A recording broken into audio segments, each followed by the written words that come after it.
Hello, everyone. Welcome to A Fistful of Dice. My name is Matt, and this is a Dungeons & Dragons 5th edition session set in our kind of experimental, we're just toying around with it sort of campaign setting of Gloam.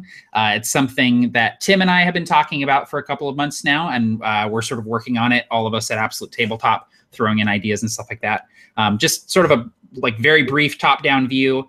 It is a sort of colonial Victorian aesthetically themed fantasy world, flintlock fantasy, if you will.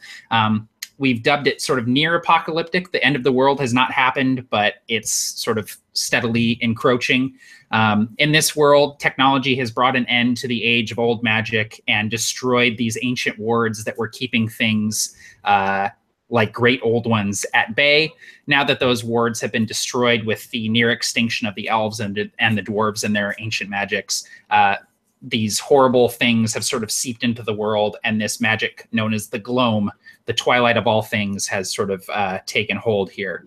The elves are savage fae, dwarves are near extinct vermin. There's unexplainable horror, Lovecraftian stuff. It's going to be a lot of fun. So I'm really excited to delve into it and check it out, and there'll probably be more to come.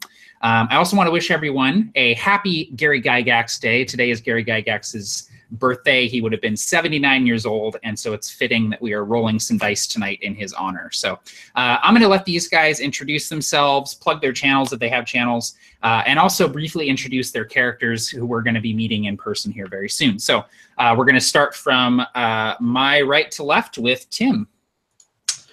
What's up, everybody? I'm Tim, and I'm excited because Matt and I have just had these, fever chats of wouldn't it be cool if about Gloam, and it very quickly became something we both wanted to play in. And so he's like, "Hey, you mind if I run a game?" I was like, "I would love it if you ran a game."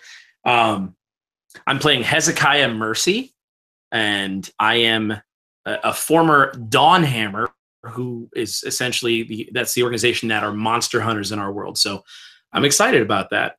And so I will throw it to the next person, who will be James. There we go. I'm using a brand new mic, so I wanted to make sure that mute actually worked. Hello, guys. My name is James.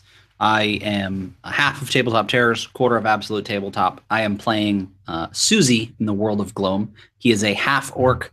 I'm just coming up with this now because Tim had a really cool thing. I'm like, he was probably like a airship privateer, like Letters of Marque, going out hunting down pirates. He's had a long time. Half-orcs are very rare in Gloam, so I based his name Susie on sort of the Boy Named Sue style song of like he's just had it rough his whole life, and he wears a tricorn cap. He has a pistol. He's got like a long leather duster, and he's got like a classic kind of chipped at the end rapier. Like he's just a pirate captain with two little like teeth. So I'm so excited to play.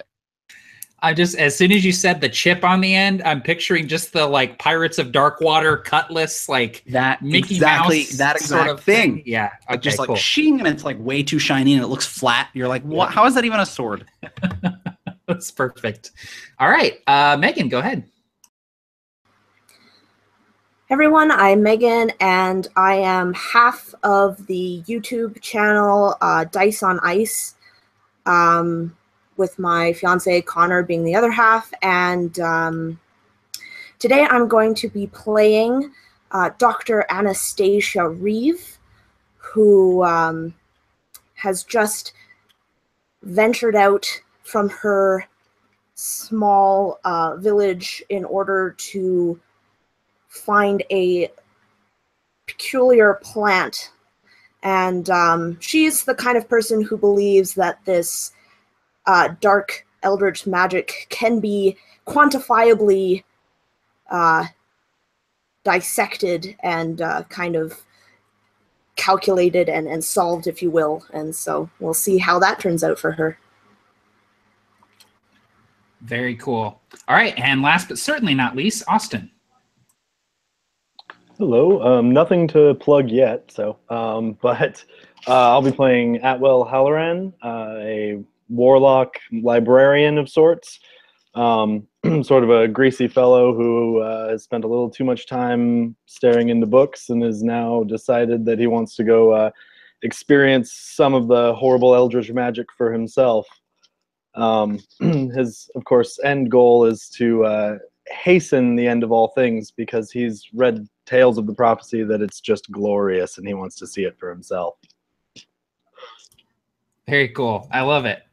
All right, so tonight we're going to be trying out a few different things that I've never tried before, one of which is we're going to be using some firearms, obviously, some flintlock firearms. They do a lot of damage, but they also take a long time to load. So we're going to be playing around with that. We're going to be trying a couple cool narrative things, dungeon mastering wise, and we're also going to be using, hang on, I had to remember, I'm like, over here, you'll see that I have the DC listed. That is because I'm using scene DCs, which is something that my good buddy Hankerin over at Drunkens and Dragons preaches all the time. Basically, whatever scene we're in, the DC is going to be dictated by this number up above me. So it may change as the game goes on. But basically, if you're trying to hit a monster, if you're trying to make a saving throw, if you're trying to do something, it's all dictated by the scene DC, which is up above me. So we're starting out, it's going to be 12. It's probably going to ramp up as the game goes on. So all that to say, let's get started. The iron coffin that you've been traveling with now down the withered road for several days is unsettling, to say the least. It's wrapped in chains, scored with runes, strapped to the back of this wagon. No sound or motion emanates from it. It's cold and it's silent. There's just something about it that unsettles you. Dusk is falling now. The shadows are lengthening as you cross over into the forest known as the Green Sprawl, a place most people would tell you to steer clear of by several miles, but you're walking into the heart of it. The sounds you hear, creaking trees, splashing muck as your boots trod down the road. If there's one thing that strikes you as stranger than the coffin, it might be the man driving the coffin. The man who paid you. A man by the name of Hezekiah Mercy. He sits now in the wagon, his tall hat pulled low over his eyes as you enter the Green Sprawl. Hezekiah, you may have come this way before. Do you offer your compatriots any words of comfort, any words of danger as you enter this place? None. In fact, I am morbidly silent. My coat turned up, as I sort of keep the horses moving at an uncomfortable pace.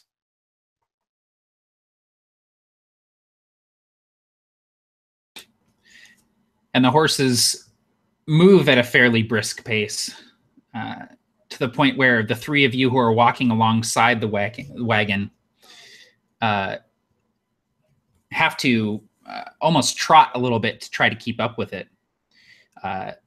Susie, you're used to traveling in dirigibles. You're used to looking down on the Green Sprawl from a safe distance, but now you're entering it willingly, though there's a lot of coin to be had. What's going through your mind as you trot to catch up to this wagon with the iron coffin in the back?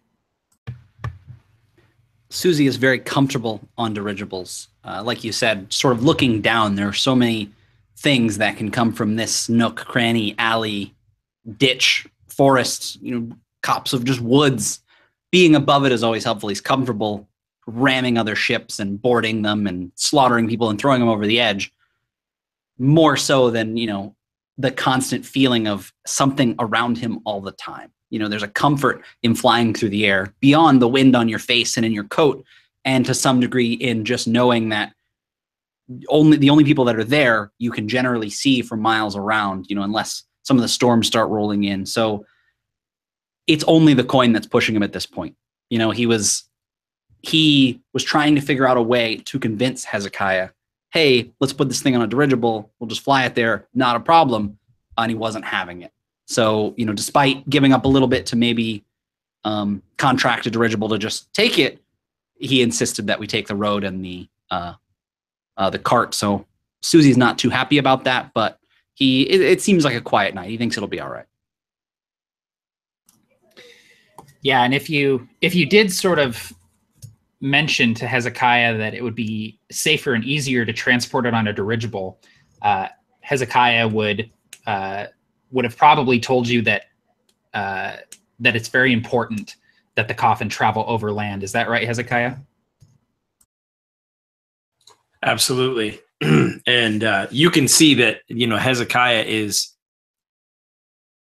almost nervously peering over his shoulder occasionally at the coffin as these heavy chains rattle and shift, and they'll rest on each other, and then we'll hit a bump, and then, you know, and one of the chains will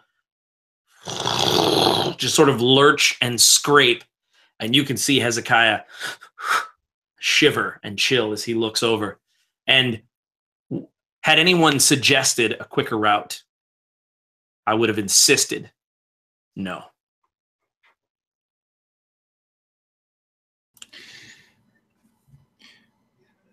Dr. Reeve, as you're walking, your foot sinks into a muddy puddle, and you have to sort of strain to get it out of the puddle as the road becomes more wild, muddy, and wet. What's going through your mind as you cross over into the green sprawl? Dr. Reeve would mutter a small curse and stumble a little bit and would look around at these odd companions that she had stumbled upon, obviously not used to being near anyone, let alone people such as this. And so she would have one hand kind of in her dress pocket, kind of fiddling around with it, and otherwise, though, she stiffens in a almost not quite regal, but a pompous fashion. She straightens, and the only way you can even see that she is nervous is by this constant thrumming of her tapping this metal thing in her dress pocket.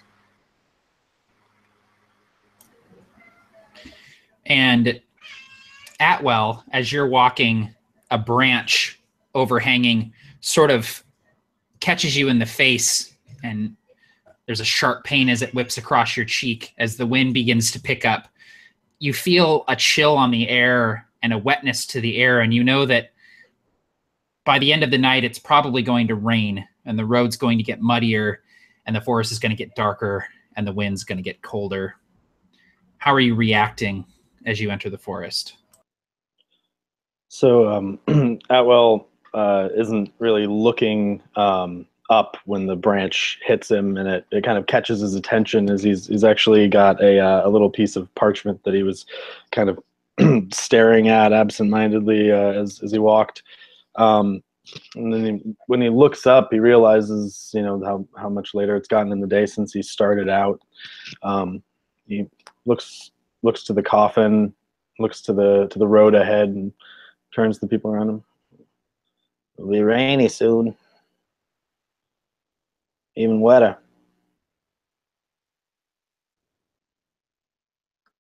And silently, Susie would do something similar to Hezekiah and kind of put pop his collar up, you know, and pull it around him and maybe fasten his jacket in the front as it's likely getting colder. And like you said, maybe clouds rolling in. It's going to rain soon.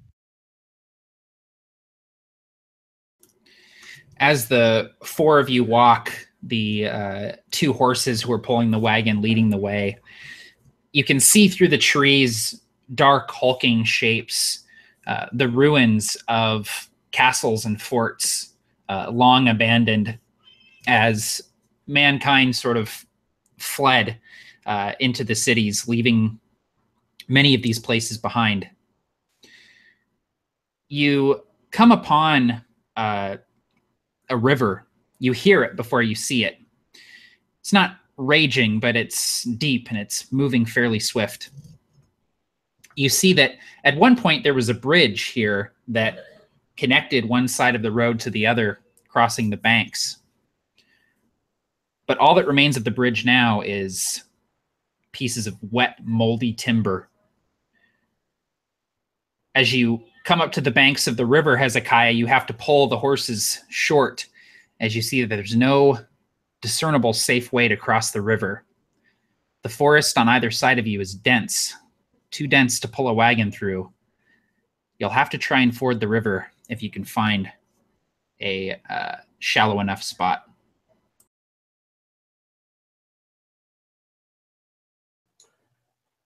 Gods. We'll have to cross somewhere else. I'm not sure there's very much we can do other than find a spot along the river. Look at the brush. There's no way we're getting these wheels through that.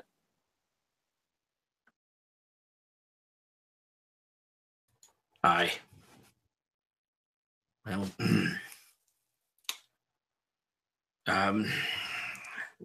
and Hezekiah being, a former Dawnhammer, I would imagine, would have had to ford many rivers, and it's one of those things that it's like it's going to be awful. And so I would begin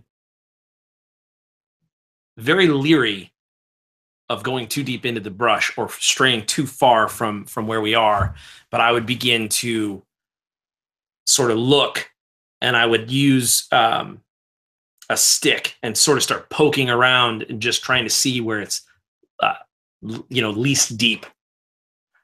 So you hop down off the wagon? Oh, absolutely. Hop down off the wagon, and I would imagine I probably have a stick for this.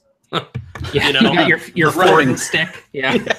My fording stick. In fact, you know what? It's probably got notches in it with words that are like, just terrible words. Like the higher the notch, the worse the word. Yeah. And so I'm sticking it in different parts, trying to just figure it out. Susie would also look around, and though he is usually finds himself on a dirigible, I was hoping to maybe make a survival check because I've never actually rolled for survival, and I finally kind of maybe found an excuse to do it. So if that gives me anything, I got a 13 modified.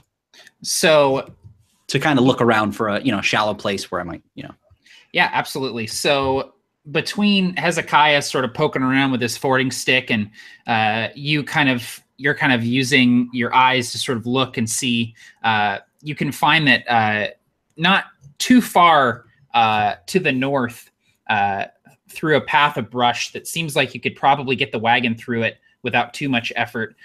You find a place in the river where you can actually see the bottom, and you can see that the bottom is sort of smooth stone, and it looks like as good a place to any to get across the river. And Hezekiah, if you stick your fording stick in there, the water level comes up to whatever Notch says. It's not going to be easy, but it's better than losing the wagon. Sure, and I think in fact Hezekiah, probably surprisingly to everyone else, as I'm using this fording stick and avoiding the water, I then sort of glide through the water quickly, not necessarily where it's shallow, but I kind of sort of wade through the water fairly quickly and easily, because I have this natural explorer. I'm a ranger, so I personally can't be slowed down in my favored terrain, which is the forest, but everyone else will. And I think that's probably what I was most frustrated about. So you see this, I'm poking around as though I don't want to get wet, and then all of a sudden, when I think I found a shallow spot, I just kind of walk through easily, just kind of wade through, poke, make sure, and then wade back. And from what you can tell, the sort of the ford that you and Susie found seems fairly stable. Seems like you can get the wagon across. Dr. Reeve would take one look at the river and look down at her dress and look at the satchel of clinking bottles that she has in her bag, and she would look at the cart and she'd say, "Do you think that there's any room on that cart for someone as such as I? I don't think that I would be able to cross in this."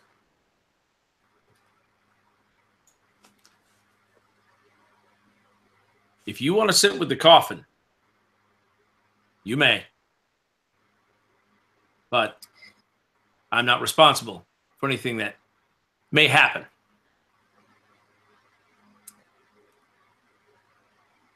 And I think that Anastasia would look at you as if maybe you're trying to scare her, but from all the stories that she's heard, she's not entirely sure if you're serious. So she has this moment where she looks from the water to her dress to the cart, just like with this monumental decision, it seems like, and she would finally just heave a sigh and load up her bag onto the back and just kind of heave herself up and sit, trying to make herself as small as she can away from the coffin while not falling off the wagon. Perfect. Atwell would walk up to her. He kind of holds out this small black leather-bound book. I would prefer if this didn't get wet. Would you mind holding it for me? Please be very careful. He tries to hand it to her on the cart. Oh, yes, of course, of course. I understand how important knowledge can be, and she would take it and set it on her lap. And Matt, you mentioned there's sort of a path to this ford that's a little bit of brush. Basically, Susie would go and look around. Maybe I have a lantern, like a bullseye lantern, and he'd be looking around and kind of trying to start clearing the brush to make room for the cart. As Hezekiah's, like he said, kind of runs quickly through the water. He would just start the work of clearing a path as much as he can, cutting down some of the side branches with his sword and whatnot. Yeah, you managed to clear a pretty clear path. The wagon is going to need someone to drive it to steer these horses, though, to make sure that one wheel doesn't tip over the side of the bank, and the whole thing could potentially tip over with how heavy the coffin is. So whoever wants to drive the wagon can do so. Yeah, and I think Hezekiah would be fighting an internal struggle between wanting to make sure the coffin didn't fall, and so guiding it, but also knowing that he's probably the best driver.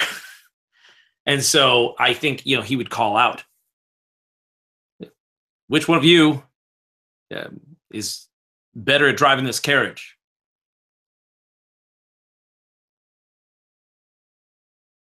You. And he points to Susie. You good behind the wheel? So flavor-wise, I don't think Susie would be very good at it. But he's got pretty good strength and dexterity. I think he could figure it out, but it's more of I think he would be great in a chase, but he would say something like, "I'm not usually the driver. I usually do the killing. I thought this was your deal." Sort of as he's cutting this stuff off, kind of motioning to the cart and the coffin. And I would sort of size up both men, looking back and forth and watching, as the book is passed through. I'm not getting the sense of dominance and strength, as you pass a book to a lady on the back of a cart. A lady that got in the cart because she's wearing a dress. I'm thinking. And so I look to Susie and I go, all right then. It's just imperative that coffin stays in the cart. If it begins to tip, shake, shift, and use all of your strength and wit to keep it afloat, on top. Don't let it sink. That's a lot of pressure, old man. I'll do it, but no promises. And with that, Susie would get in the cart and kind of, do, I don't know, what you would do when you sit up there. You pull on the reins and you kind of just get the feel for, is it one horse or two horses? Oh, no. I was saying, can you stand in the back then? I'll drive. I'll drive. I see. I thought you were like, don't tip it over. I'm like, oh, okay. No, I'm saying, okay, then you do the thing where you hold the mattress on top of the car. Oh, the thing that never helps. Right? I'll be the middle guy. Out the window hold. Yeah, you're doing. Yeah. I will absolutely do that. I see. Yeah. So as far as this forded area, from what we can tell, is it like big enough for a cart and a guy on the side, or extremely narrow, or what do you think? You can make it work. You can definitely make it work. But I'm absolutely going to do the guy on the side. If it falls, it's just falling on me. I'm not doing anything, So. Right. Okay. So Dr. Reeve is going to be in the cart. Susie, you're going to be hanging off the side. Hezekiah, you're going to be driving it. Atwell, what are you going to be doing? I was thinking kind of walking alongside as well, trying to steady from the other side. Just trying to help out. Cool. So you're going to take whatever side Susie gets on, you're going to get on the other side. Yeah. Cool. Okay, perfect.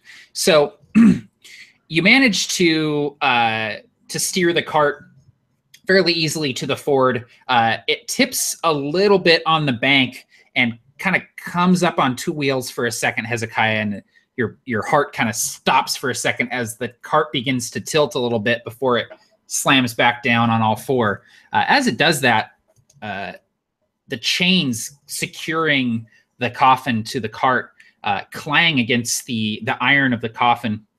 And Dr. Reeve, the clanging sound, the kind of ringing of metal sort of gets in your ears a little bit. And for a second, you hear a voice say your name, Anastasia. And then it's gone. And at this point, she would kind of like look around to see what everyone else was doing, where their focus was. And she would look around and then look at the coffin and kind of, I guess it would be, sorry, Austin, what is your character's name? Atwell. I guess it would be Atwell that was closest to her, and she kind of lean over and she says, did you hear that by any chance? The splashing or the bird call? Oh, good, great, yes. Never mind, yes. And she would just kind of take out her book and kind of scribble something in it and close it and inch away, if she can, even further from the coffin. Yeah, you sort of tuck yourself into the very corner of the wagon as far as you can from the coffin. Hezekiah, you begin to steer the wagon across the river. The horses get in the water. The water only comes up to about mid-leg for them, so they're able to get across just fine, though they're moving slowly to steady themselves on the slippery rocks at the river. This isn't the first time these horses have crossed a river with a wagon behind them. About halfway, though, the rocks begin to slide a little bit under the weight of the wagon, and the wagon tips steeply to the right. And Dr. Reeve, you're kind of thrown to the right of the cart. The coffin tips up on its side and then slams back down in the wagon, and the horses come to a stop as the back right wheel of the wagon, with the weight of the coffin slamming down, sinks itself into the mud below these river rocks. So I never specified what side I was on, but would that be the side I was on that just sunk in, or so like it kind of bucks up and down? Sure, yeah. You'll be on the right if Atwell's on the left side. Okay, and that's the one that's now stuck. That's the side that's stuck. And so having, used carts before, it's not his preferred method of movement. He absolutely sees what just happened. he, inspects. Susie inspects to see if there's any damage. It doesn't seem to be. It's just that it's sunken in and we're completely stopped. And he'd say, "Hezekiah, hold up. We got a problem here. It's sunk in." And I imagine it's kind of slowly getting worse as the water runs over it a little bit. I might need some help pushing. And Hezekiah tries, he tries a trick that he hopes will work, and he kind of tries he tries to get the horses to pull a little bit, that kind of like, and I think, it would sort of tilt and give way, but not come out. It would just kind of sink back into the mud. And without hesitation. The horses kind of like pull against the reins and the bridle, like you say, and the cart might tip a little bit, but then they kind of do that stubborn horse thing where they sort of pull back on the reins to sort of let you know, like, we're not going anywhere. We can't move forward. And I know this pull very well, and I look back and I see, Anastasia just kind of cowering in the corner. And, I look at, at Atwell. And so I look down to Atwell and I just say, "Well, if you will, help me push." And I hop down and come to meet Susie to just try to give this a 1-2 heave-ho. The water is frigid. This is definitely glacial runoff. It's shockingly cold as you jump down into the river. Somehow, even though you've waded across it before, it seems colder somehow.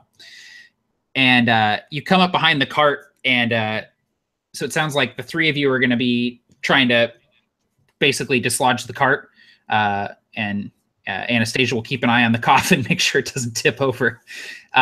So what I'll need from the three of you then is strength, athletics checks if you're proficient, but otherwise just strength checks. And remember, the scene DC is 12.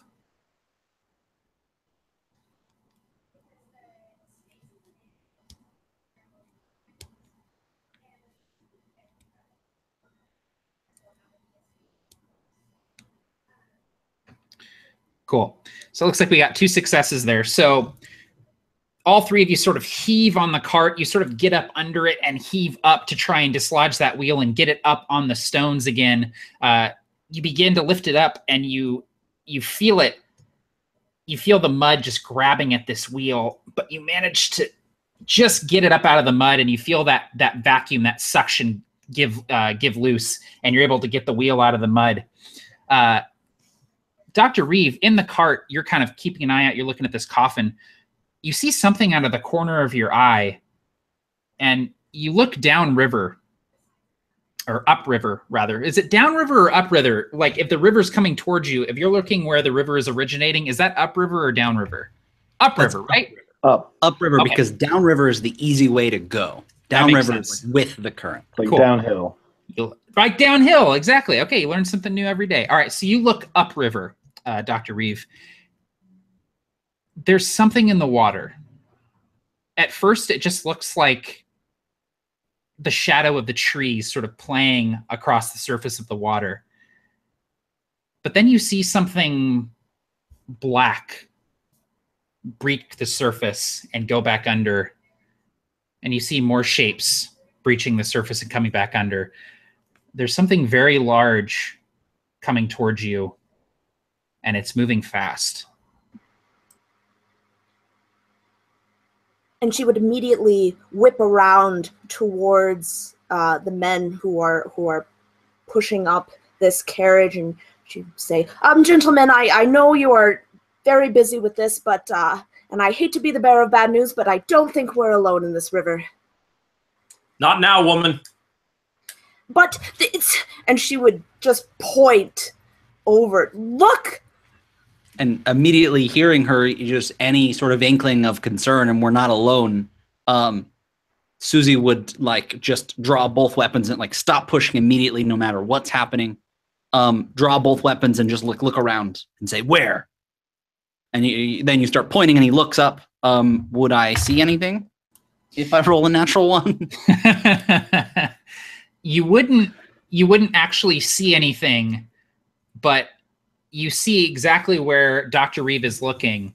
And where she's looking it's very dark, and that's where the river's coming from. So you don't see anything specifically, but you see exactly where she's looking, and she seems to be fixated on something in the distance. And Susie would just kind of look and sort of to himself, I don't see anything. Are you sure? Of course I'm sure. But it was right there. It was huge, and it was in the water, and she would just let out this exasperated, like, God, why can't these things just appear when I point at them kind of thing. Yeah. And he's very sort of tense, and he would say, of course you're hearing things, now you're seeing things. Maybe you ought to get down from that cart. It's likely a log. I've been down this road a multitude of times. It's likely a log. We need to get this out of here now.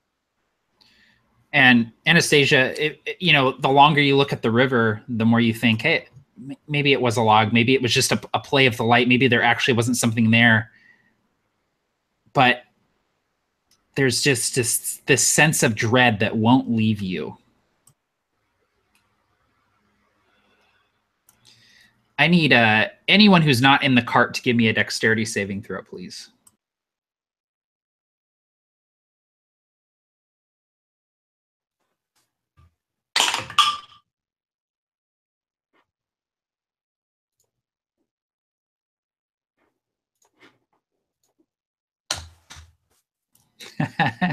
Three failures. All right.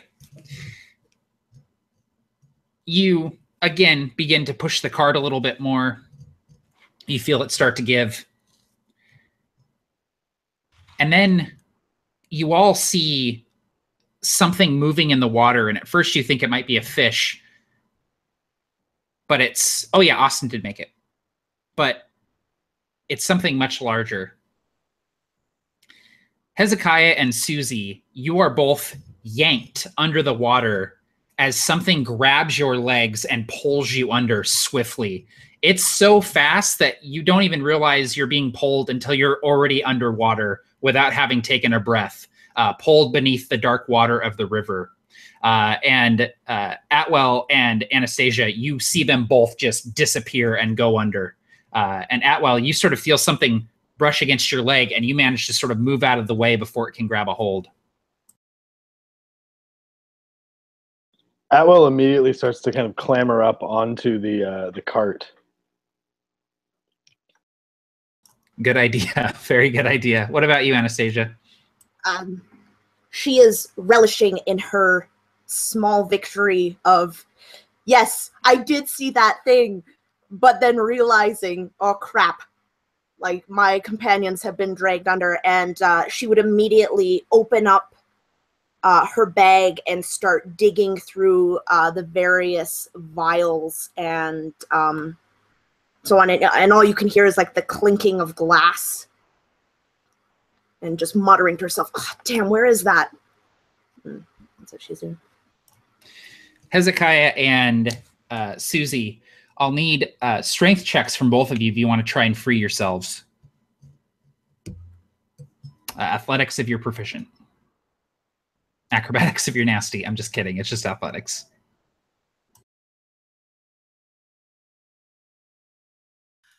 Uh, 17 on the die. I got a 24, but a natural 20. And I said that, but I didn't unmute myself. So you both managed to free yourselves, and you can describe that however you want. But essentially, when you reach down to sort of free yourself, what you feel is a big rubbery tentacle, similar to an octopus, but much bigger, and this sort of jet black color, so black that it doesn't seem to reflect light at all. It just seems to sort of drink it in. And as you pull them off of your legs, it's actually quite painful, and you can feel that it's sort of been, when it grabbed you, it sort of stuck these barbs into your leg to grab hold. And so you're going to each take 2 piercing damage from those barbs as you free yourself. But you're both able to get up out of the water after freeing yourselves. And I think that for Hezekiah, that would look like, I don't know if you've ever been taken down by a wave on the beach by surprise. But that sort of standing up and tromping like to get away. So it's this standing up in an immediate trajectory, just like tromping, like, and I grab and just draw my saber.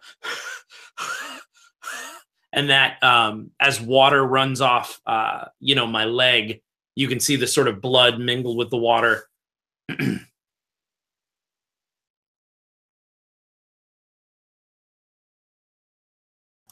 And both of you that got dragged under, you know that your powder is now wet on your flintlocks, and they won't be able to fire unless you reload them. I was hoping you didn't remember that. No, I got one of them waterproof flintlock firearms. I was trying to think of all the, I was Googling, wax flintlock holder, all this stuff. My blunderbuss was in a gallon-sized Ziploc bag, so it's it's good. You've seen Saving Private Ryan, right? Mine was in one of the wrapped up before, before you go into battle. You're like, no, you gotta crack it up. Yeah, that's what I bought with my 200 gold. Take the shrink wrap off, yeah. Gallon Ziploc bag. My 200 gold was a Normandy beach bag. All right, so what I need from everyone now is just initiative, please. So go ahead and put that in the chat if you would.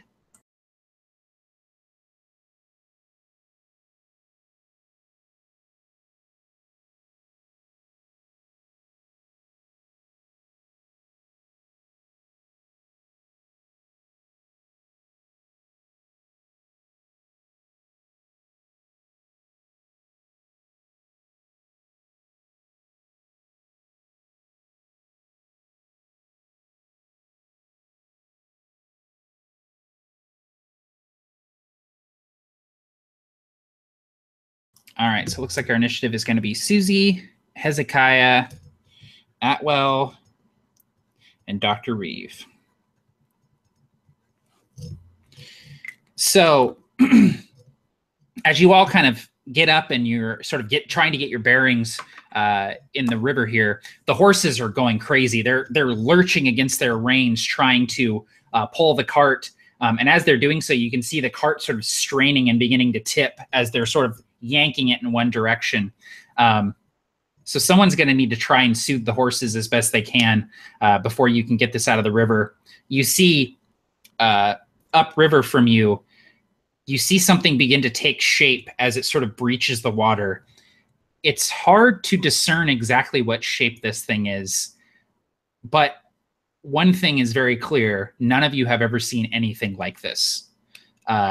It's massive, and it has more tentacles than you can count. And in fact, the longer you look at it, the bigger it seems to get, the more tentacles it seems to have. I need everyone to give me a charisma saving throw as you behold this unfathomable thing. I've never wanted to fail more in my life.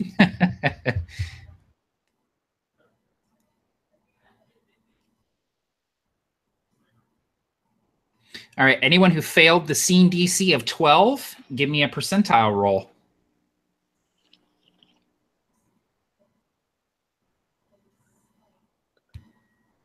Despite the horror of this thing, Atwell has a giant smile on his face as he stares at it. And he kind of just mutters to himself, finally. That's awesome. All right, so Hezekiah, you got 60.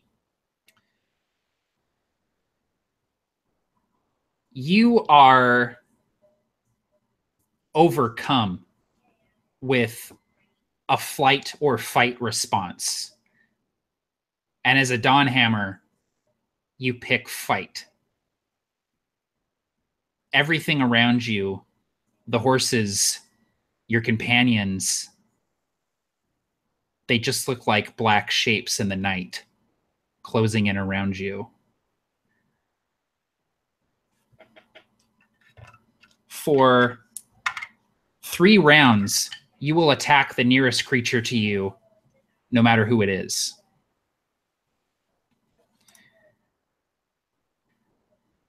And Anastasia, you got a 73. You become almost catatonic. you sink into the cart, your face completely placid, as your brain tries feebly to reckon what it has just seen. And you've seen some shit. For 2 rounds, someone else will need to tell you what to do for you to be able to do anything on your turn. All right, first up in initiative, we have Susie. So just to give you the lay of the land here, there's a giant creature of some kind growing closer to you coming from downriver. The cart is still stuck and will require some strength checks. The horses are spooked and will need some calming. You got to get out of the river as quickly as possible. You're up, Susie. So, how deep is this river? Like, I can't run toward it. It's like probably at least hip deep. Yeah, you're in like a shallow portion of the river, and it's coming up to your knees. So if you leave this sort of ford, it's going to get deep real quick. Yeah, you're swimming. Okay, yeah. So knowing that, realizing, again, cursing being on the ground because there's not generally water in the air, he begins the work of reloading this flintlock, kind of, I don't even know. I'm no expert on flintlocks, but he's getting sort of the wet powder out and like kind of doing the Home Alone, like kind of mad about it. Sets it all up as his action, and then will run and try and like, not as an action, but just like start calming the horses, get up and ready and grab those front reins and like, all right, I'm ready to do something. And so the problem is I now have the meta knowledge of Anastasia being sort of catatonic. Can I I'm actually going to roll to see if I notice that. Does that sound good to you? That sounds great. Yeah. So what? Perception? I got like 14. So I passed the 12. Yeah. So I sort of notice this glossed over look of someone who is, this shell shock. And I just yell her name, Anastasia. And I imagine it like slowly, almost the sound slowly comes into focus for her, potentially. And I yell, I'm going to need your help with the horses, just like something. And then that's it. I'm just kind of in front of the horses, flintlock ready, kind of reins in my hand. Cool. So you used your action to reload your flintlock then. Yeah. Perfect. Okay, awesome. All right, so that's Susie's turn. It's now Hezekiah's turn. So Hezekiah, you aren't really seeing what everyone else is seeing. You're just seeing darkness all around you and shadowy shapes sort of moving. And this just need to kill and survive has sort of overwhelmed your senses. Because Susie has moved to the horses and Anastasia is in the cart, and I believe Atwell is in the cart as well. They're all sort of equidistant from you. So what I'm going to do is roll a d6. That's a 1. So that'll be Atwell. So your ire is directed at Atwell. He seems to be the closest target to you right now. Gotcha. So Hezekiah, he looks and he can see this tentacled beast, and I would say he charges it, and so he's running in this black shape and these writhing tentacles, and he's having these flashbacks, just this, and it's just adrenaline, just the beating of a heart, and I run towards this tentacled creature that's just writhing, and so one of the tentacles is trying to kind of bite down on me, and I grab this dirk from my belt and I slice it through the tentacle, and then I draw or I move my saber and I stab it in as deeply as I can into this creature. That's what I see. What everyone else sees is me shove my dirk through the bottom of one of the horse's heads as it sprays blood everywhere, and then I take a huge swipe down at Atwell.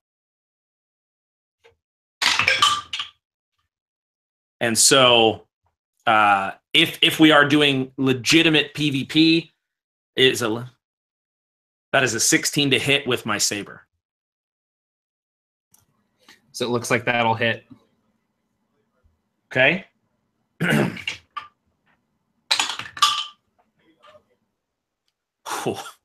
Oh, that's that is 10 damage. And if you're cool with it, I was going to throw it to Austin and describe what it looks like as all of this unfolds. So he's completely distracted, just staring wide-eyed at this thing. And so he almost doesn't even notice you kill the horse. And as you getting closer with the dirk, it really goes into his side without much of a struggle at all. But he immediately collapses to his knees and turns his head to the side, and you can still see that he's still got a little bit of the smile on his face. And he's, well, this is interesting and unexpected.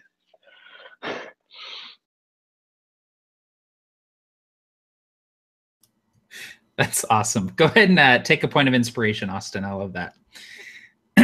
And Hezekiah, what you see as this happens, as you stab into this creature, as you look up, you see the face of a man you knew once with thick sideburns and a patch over one eye. And he looks at you and he looks down at the sword in his gut and he looks at you and he says, "You couldn't save me. You couldn't save me, Hezekiah. Where am I now?" It is now Atwell's turn. So Atwell, you've just been stabbed by the guy who paid you to be here. What would you like to do on your turn?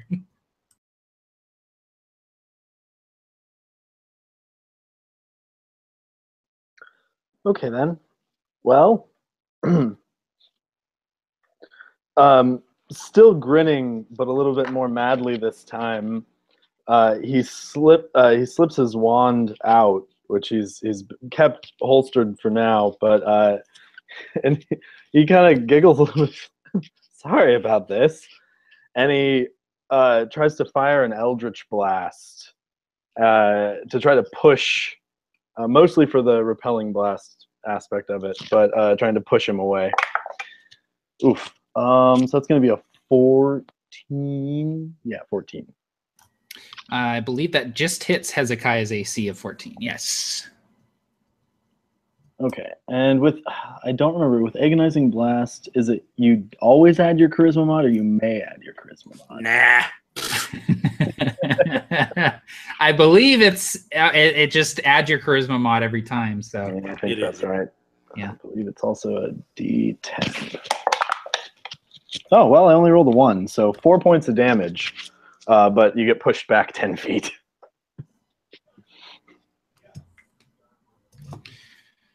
That's good. Pushing the murderous madman away. Hopefully with his dirk still inside me so that he doesn't have quite as many weapons. I'm down with that. Yeah, so he leaves the dirk sticking in your side as he's pushed away, thrown backwards. All right. Anything else on your turn, Atwell? Any movement or anything like that? No, he's probably he'll stand back up, just kind of surveying the damage as he's like clutching this knife in his side, not quite ready to pull it out because he knows that he'll probably collapse once he does. Yeah. Okay. So that brings us to Dr. Reeve. So even though you're sort of almost catatonic, there's two voices happening right now. There's one voice that seems to be emanating from the coffin that you're sort of hunched against. And the voice is the same voice that spoke to you before. Anastasia, they know what you really are. They know what you really are. But then there's another voice that drowns it out. Anastasia, I need your help with the horses. And your sort of senses come back into focus, and you see Susie there kind of looking at you like, I need your help with the horses. Yeah, so what I kind of imagined was Anastasia was just staring wide-eyed with these vacant eyes at this, in the direction of this beast. And as she's hearing Susie talk at her, it's kind of like echoing around in her mind, and with the same wide eye, she just slowly turns her head and looks at Susie dead in the eyes. And I don't know if he would notice this or not, depending on how far away he is, but her eyes are like, they glow this green color, just like flashing lights kind of thing. And she just doesn't blink for a few moments, and then just blinks. Oh yes, of course. And she reaches into her bag and she pulls out this purple liquid with a little dropper inside of this flask, and she makes her way over top of the coffin towards the horses, and she takes out the dropper and one of the horses, because the other one's dead, and she takes the dropper and she tries to put it behind one of the horse's ears. And that's essentially a reskinned beast bond. Very cool. Okay, so how does that work? So I establish a telepathic link that is friendly to me, of a beast. The spell fails if the beast's intelligence is 4 or higher. I don't think a horse's intelligence is 4 or higher, but the beast can understand my telepathic messages to it, and it can telepathically communicate simple emotions and concepts back to me. And it gains advantage on attack rolls. But very cool. Okay, awesome. So as you establish this link with this horse, the emotion that you immediately get back from this horse is terror, just pure terror, and just like bestial fight or flight, like just trying to get out of here, especially with its companion now sort of bleeding out in the river. It is trying really hard to get this cart moving. Yeah, and so at that moment, I would take this eyedropper and put it behind my ear as well, and just try to communicate a sense of peace, but an imperative that we need to get across the river, but mostly just to calm and to just trying to send these soothing thoughts to it.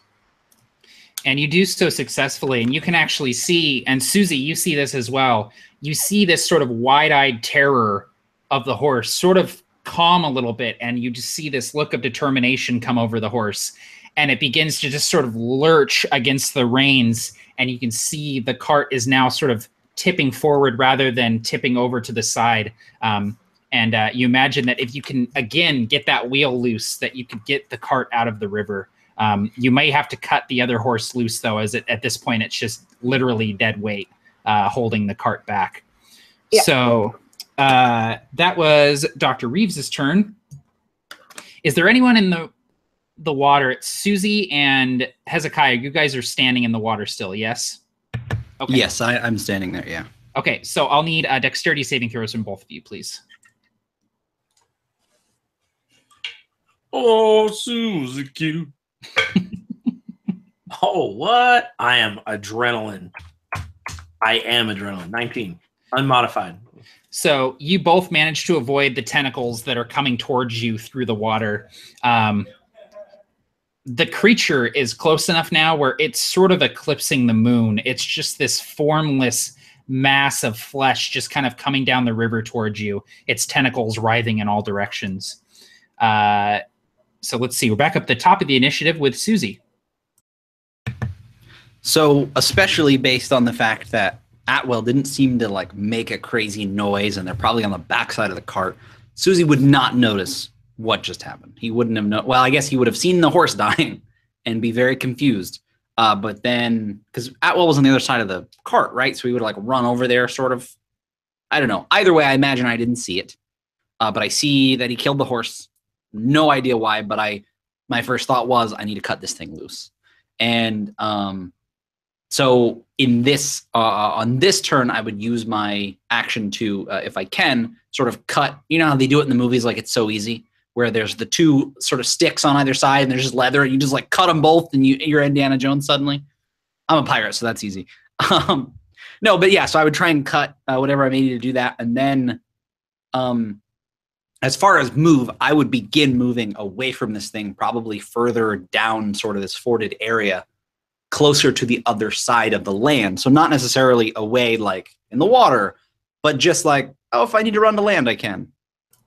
Perfect. Yeah. So do you want me to roll something for that? No, you can cut the horse loose just with your action. It doesn't require any sort of rolls. The horse sort of crumbles into the river, having died almost immediately with being stabbed with this saber, and it crumbles into the river and sort of falls to one side. As it does this, you see the cart lurch forward immediately a little bit as its weight is dropped from the cart, and this other horse is able to pull a little bit better. And you can see that it's sort of like starting to come towards you, but it's going to require some pushing from the back to get that wheel loose again. So that was Susie's turn. So Hezekiah, I believe this is your last turn of... I thought 4 rounds. Oh, 4. I was thinking of Anastasia's roll. So yeah, she's 2 rounds. I'm 4. Yes. Okay, cool. So we're just getting started, man. Yeah, we're I'm just warming up to save him. So just based on sort of my mind image of what's happening here, you've been pushed 10 feet back from the cart. So everyone is sort of equidistant to you, but you see Susie very clear as he sort of steps back from the cart towards the land. You can make him out very clearly. Yes, I do. And again, to me, this is a tentacled monster lurching up, and as he's like cutting through, and he looks like Indiana Jones with tentacles. No. But basically, as he's doing what he's doing, all I see is this movement, and it's exaggerated, and this shadow. And that's a 16. I believe, yeah, Susie's AC is 13. So, yep. All right. So let's roll that beautiful beam footage for damage. Okay, that's not nearly as bad as what I hit Atwell with. 5 total. Yeah, because I took damage from the other thing. I'm like, guys, I might be out of this game right now. I might get eaten by a tentacle monster. And so I charge you and just lunge, and James, where do I hit you? I would imagine like right under the like right side ribs. Susie makes no attempt to avoid you. Doesn't notice. Like I said, he saw you kill the horse.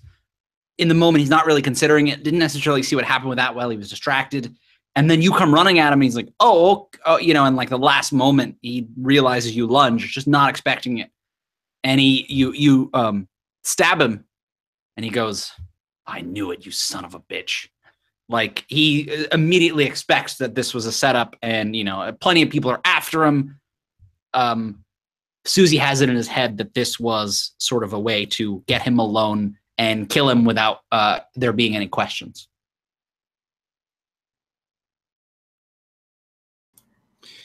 And okay, yeah, so that was Hezekiah. Sorry, got lost in my notes here. It is now Atwell's turn. So Atwell, you see that the cart is starting to lurch towards the other bank. The horse is trying its hardest, but it's going to need some additional pushing in order to get that wheel loose. It is now your turn.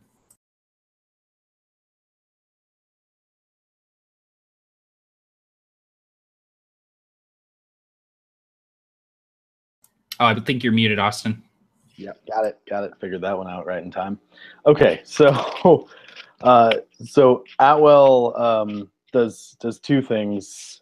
He begins to pull a fairly large iron shield from his back and starts to strap it onto his arm.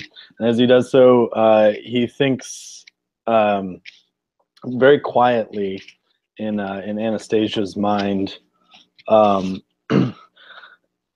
don't think I can lift the cart right now, but something's going on with Hezekiah, and we need to move out of here. So he's using his awakened mind warlock thing to just telepathically communicate to her, since he's not going to be able to really, he doesn't feel like he can go like jump in the water and lift the cart with this knife sticking out of him.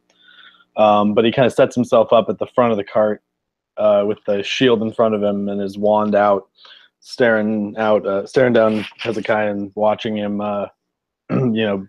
attempt to butcher another one of our companions. Cool. Yeah. All right. It is Dr. Reeves' turn, and Dr. Reeves, this is your last turn of being sort of catatonic. The last order you received was telepathically from Atwell, who basically told you we need to get out of here. But you also still remember what Susie said about calming the horses. So it's kind of up to you what you want to do this turn. Yeah, I can just imagine Anastasia would, as soon as she calmed the horse, she would go back into that wide-eyed, like, trance and just gripping the mane of the horse in which she is trying to communicate with. And then hearing this echoing voice again, except this time it's in her head, she would kind of, she says, yes, the horses, right, and just, again, try to get this horse to you, like, just this sense of urgency, like, you really gotta put your hooves into it, like, please. Cool. The horse is going to make a strength check here. Ooh, didn't do too bad. The horse hears you, and it lurches again against the reins, and you feel the wheel suck out of the mud, and the cart begins to roll forward. So quickly, in fact, with the horse sort of running to get away, that it almost runs you over, Susie, and Atwell, as it sort of like streams past in the river, and begins to sort of go up the incline into the other bank, almost out of the river. That brings us...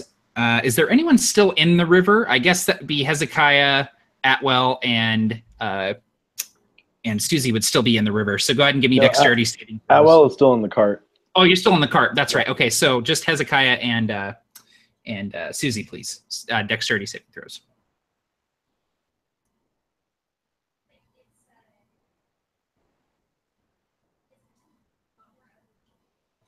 Cool. So again, you both managed to avoid the tentacles, and you actually see the tentacles wrapping very slowly around the corpse of the horse that Hezekiah killed. And you see the horse getting dragged into the water towards the bulk of this thing as it drags the corpse towards it. All right, back up at the top of the initiative with Susie. So, the horses ran basically past me, right? Like past both of us, like just darted because so they're on their way. Oh, man. So, did the monster go? Yeah, that's what your dexterity saving throws were. Okay. Because I'm having a really hard time saying this, but Susie's going to shoot Hezekiah. He's going to shoot him. He's there. The monster's kind of like, I thought maybe if it like attacked us or really got me or something, but I'm like, no, this is an attempt on his life. And he's like, sorry, this whole coffin BS. Oh, and he absolutely misses. I imagine. So I rolled a 2. He goes to fire and something else in the gun was wet. And so it's the click and it goes down and you hear it. And like, there's like a little bit of and then it just goes out. And he looks and like he's just expecting sabotage. And he would sort of just, engage him with the sword, whatever. You know what I mean? Like he's just kind of like, son of a bitch, I'm going to die here. And that's it. Yeah, so you point the gun at him in point blank range with the intent to kill him. And you just have that right in his gut. Wet powder in the pan, just like, and there's just a little puff of smoke. Yeah. And it's no just bullet. like, yeah, he's just like everything's going wrong. And That's it for Susie. Everything's going wrong. You have a wet hammer? Gloam, everything's going wrong. Got a little wet hammer, Susie?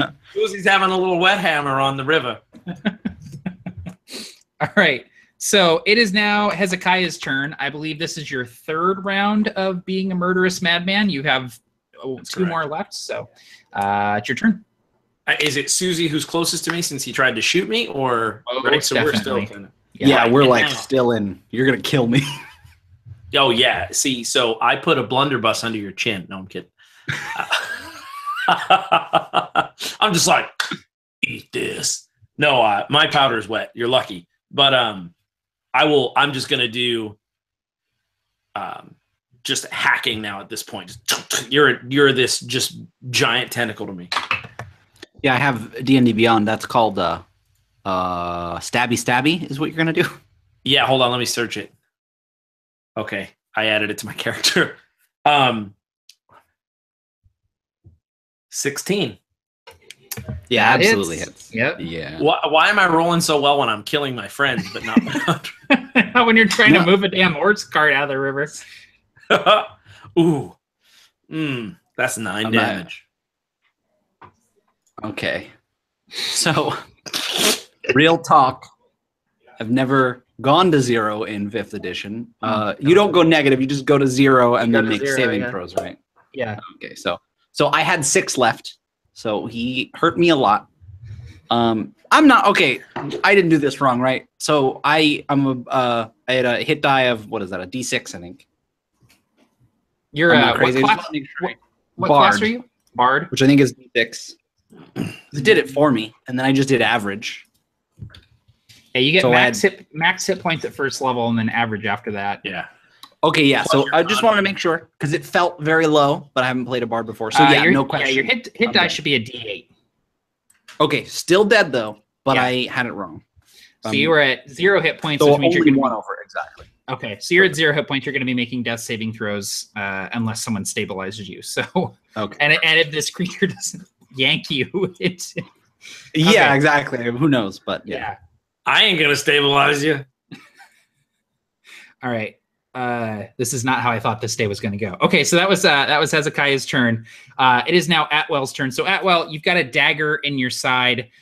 You see behind you as the cart is sort of coming up the bank.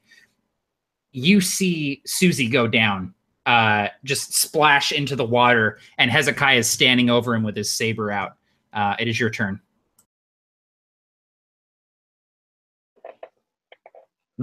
Okay. So, oh boy. So how far behind me are they at this point? Like we've moved a little bit. Yeah, they're probably about 10 or 15 feet behind you. Okay.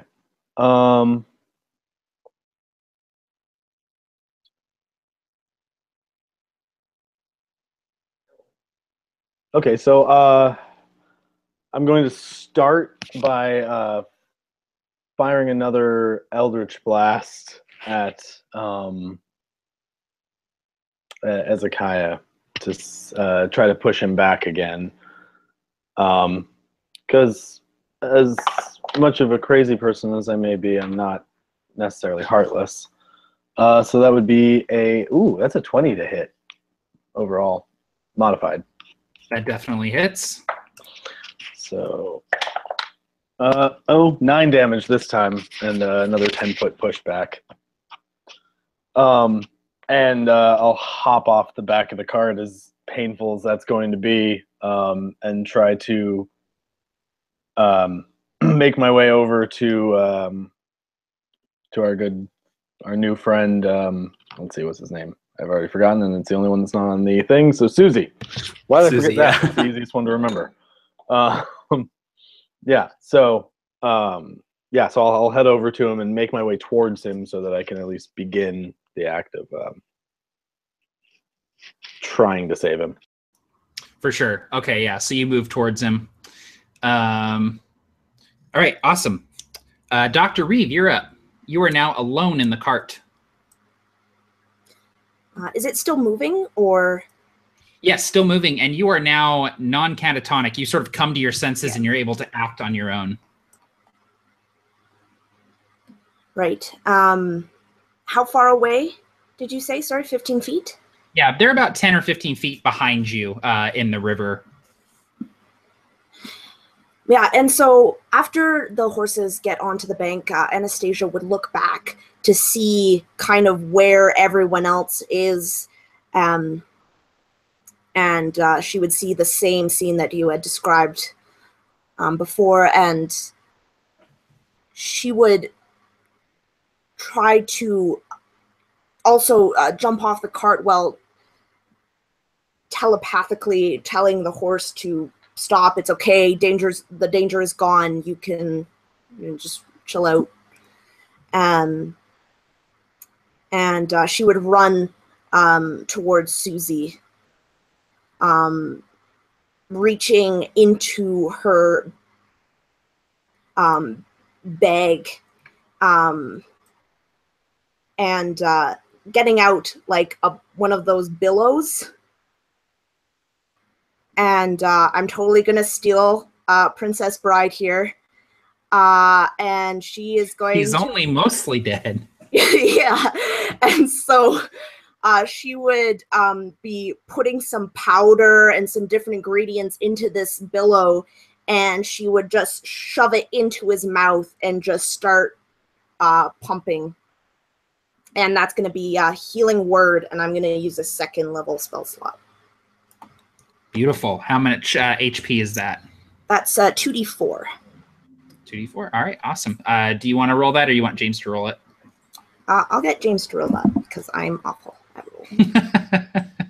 Should have Hezekiah roll it with the die rolls he's been making. Yeah. So I got 6 back. Awesome. So that stabilizes you, and you're up and can act on your next turn, Susie. Awesome. All right. Awesome. Good job. Go ahead and take a point of inspiration there, Anastasia. That was great. The creature pulling the horse towards it, you see the horse sort of disappear into this thing's mass. It, again, reaches out with its tentacles. I need everyone to give me a dexterity saving throw.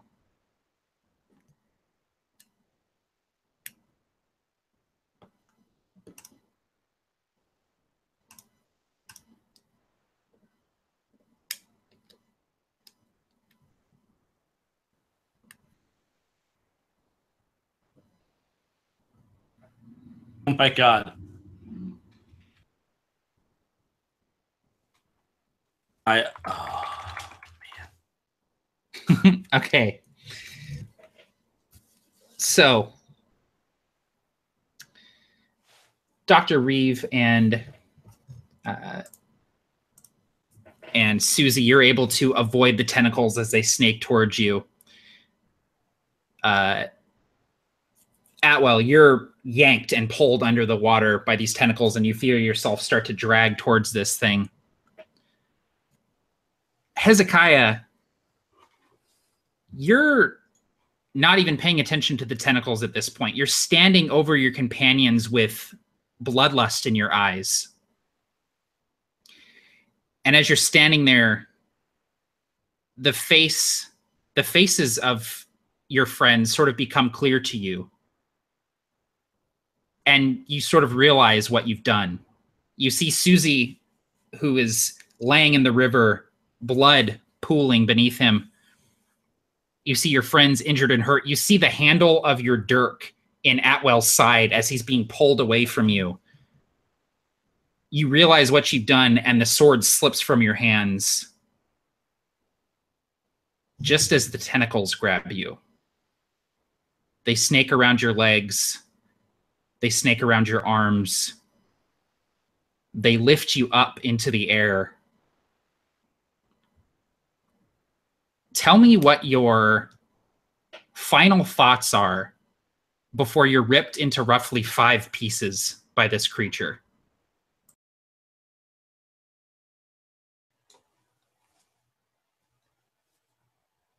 I think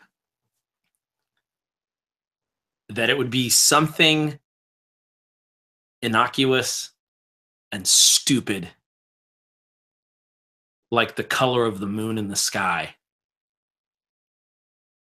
I think that it would be something surreal.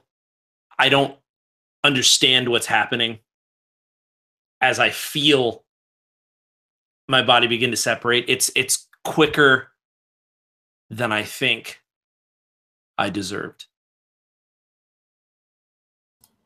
The three of you see Hezekiah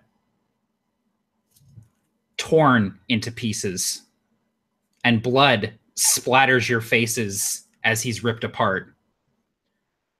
On the banks of the river, you see the horses have made it up to the top.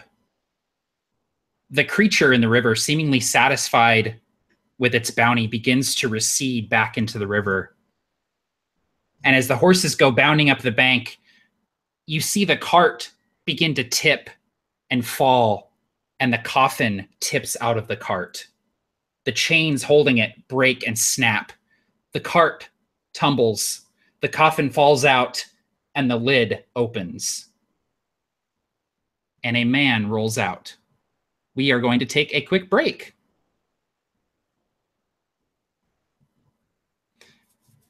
We're going to take 5 minutes here, bathroom, get drinks, and then we'll continue this just awful thing that is happening right now.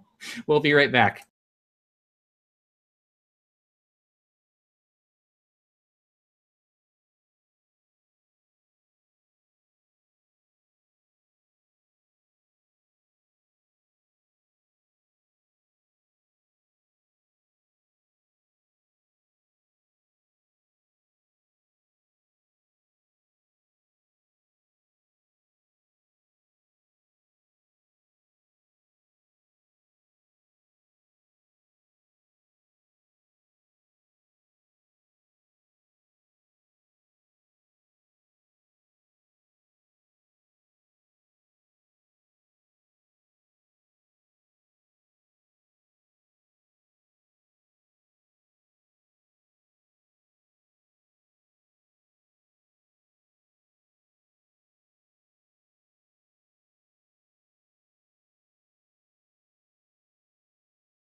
He wants to know when everyone's going to be back.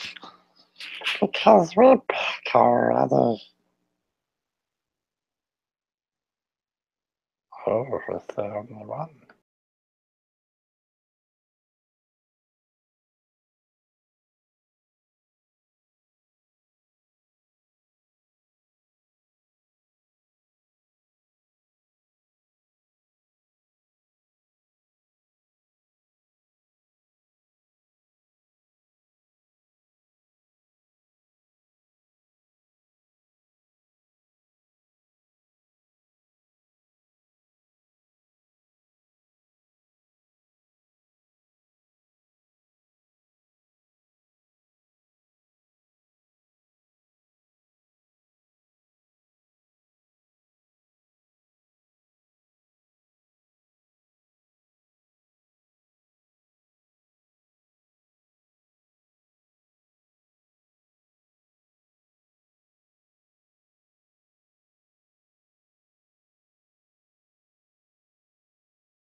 Nope, you unmuted for a second, and then you remuted.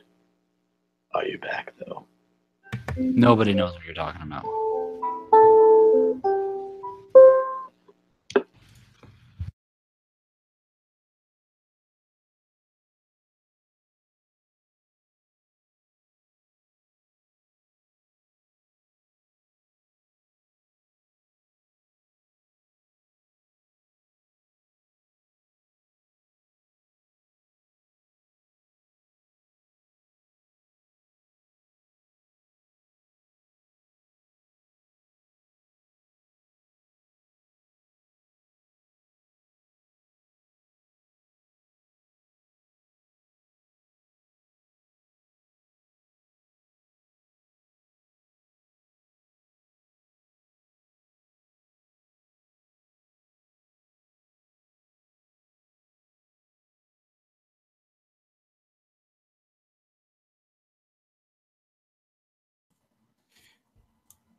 All right, I'm back.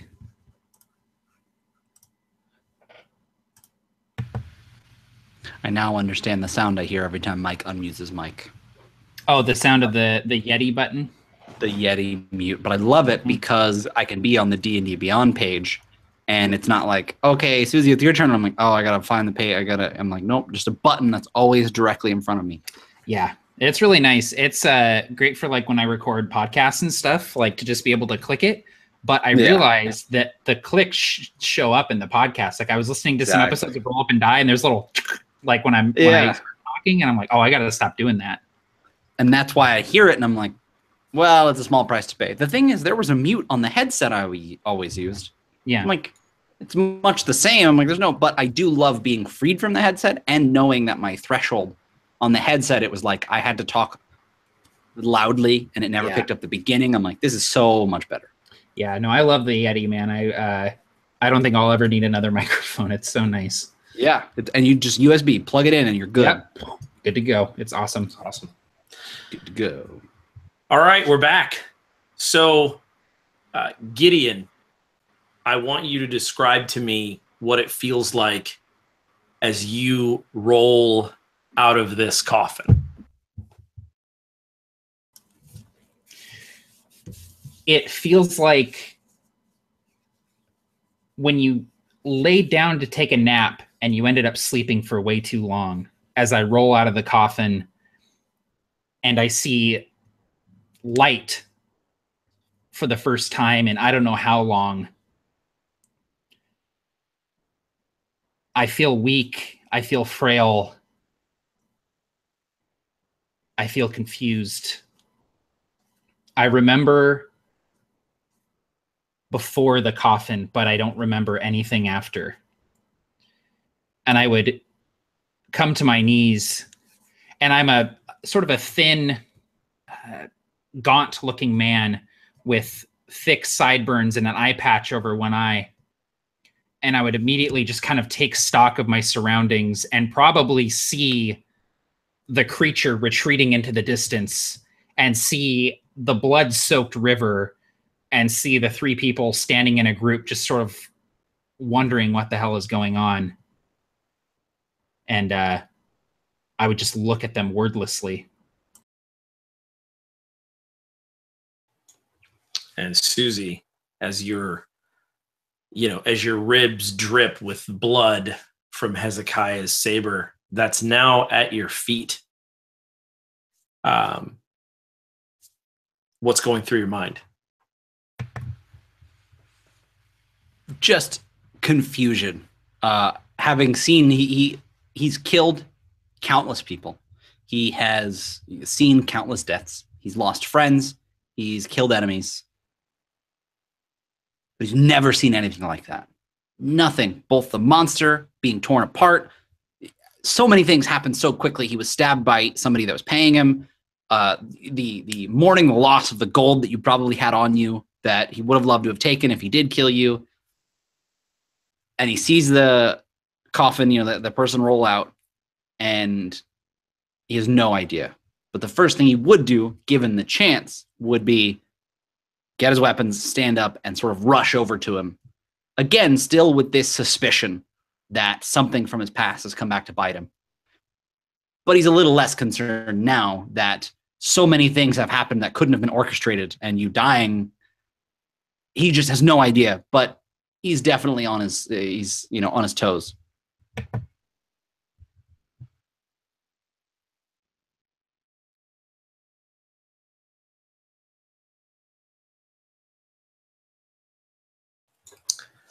So, Dr. Reeves, you see this coffin that you spent so much time next to lurch open, and you see this rag doll of what you assume is a corpse roll out. But then you see it start to come to and wake up. How do you respond to this?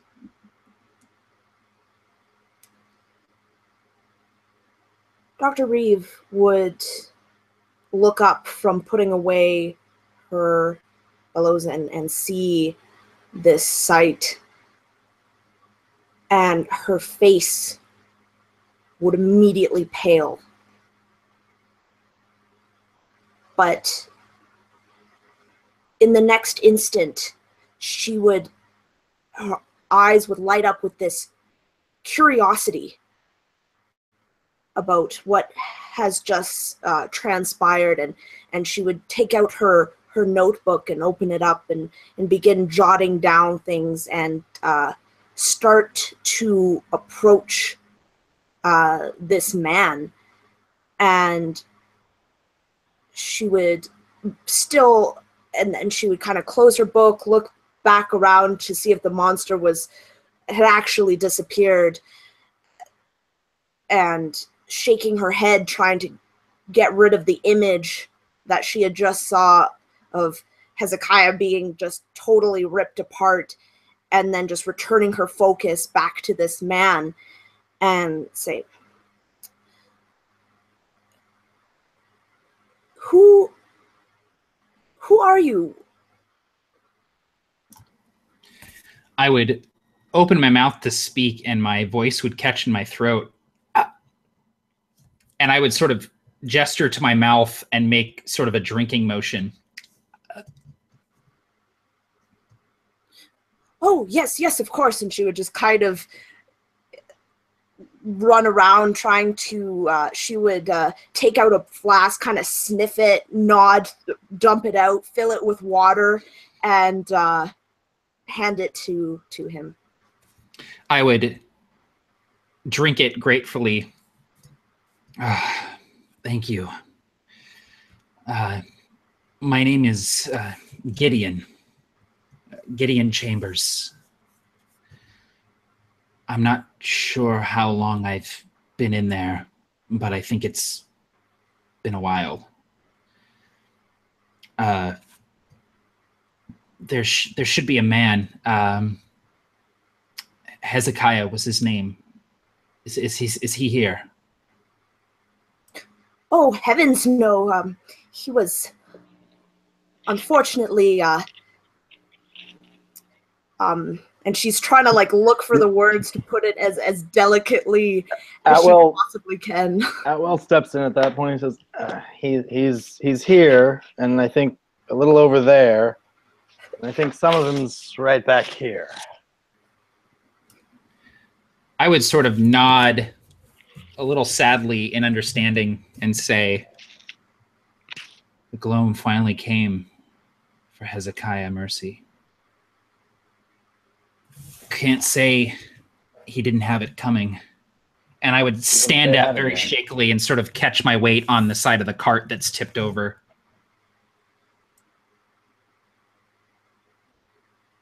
Yeah, it couldn't have happened to a nicer guy. And as he says that, he looks down at the hilt still sticking out of his side. I would really prefer if we could get to the shore soon. I'd like to take a little bit of a look at this.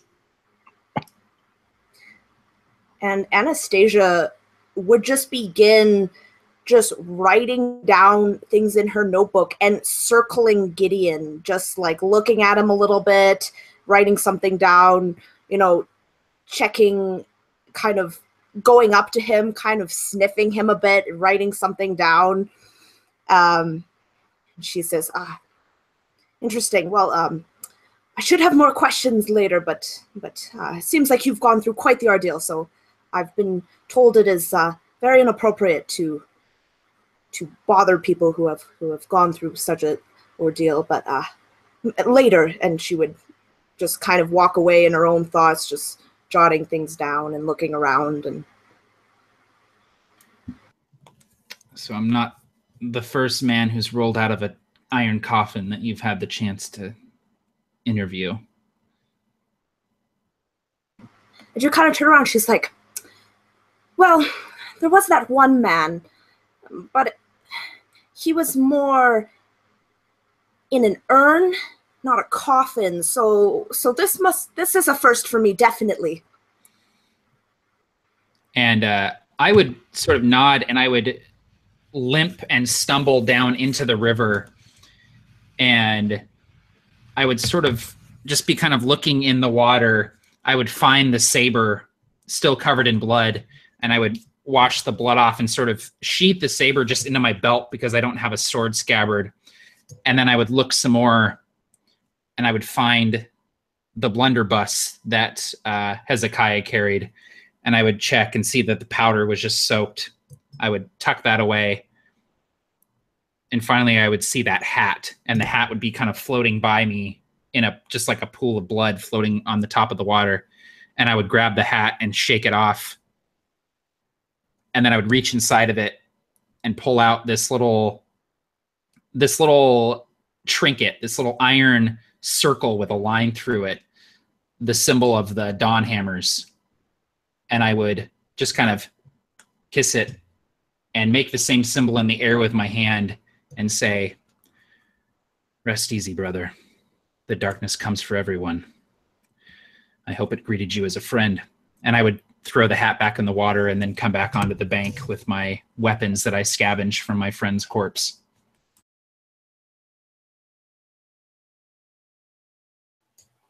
Susie would just sort of look on all of this, not sure what to think, kind of waiting for it to play out. And as you do look on, Susie, you're the first to notice the shadow.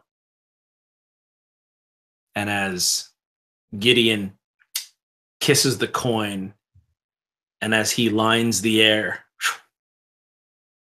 you see what looks like if shadow were a liquid. And it begins first to spill like some thick liquid out of the corner of the coffin, as though it was over full. And then it begins to multiply. And before you have a chance to even perceive, this black liquid is moving as quickly as light, nay, as shadow. And you see it just begins to race toward everyone. And I need everyone to make a dexterity saving throw.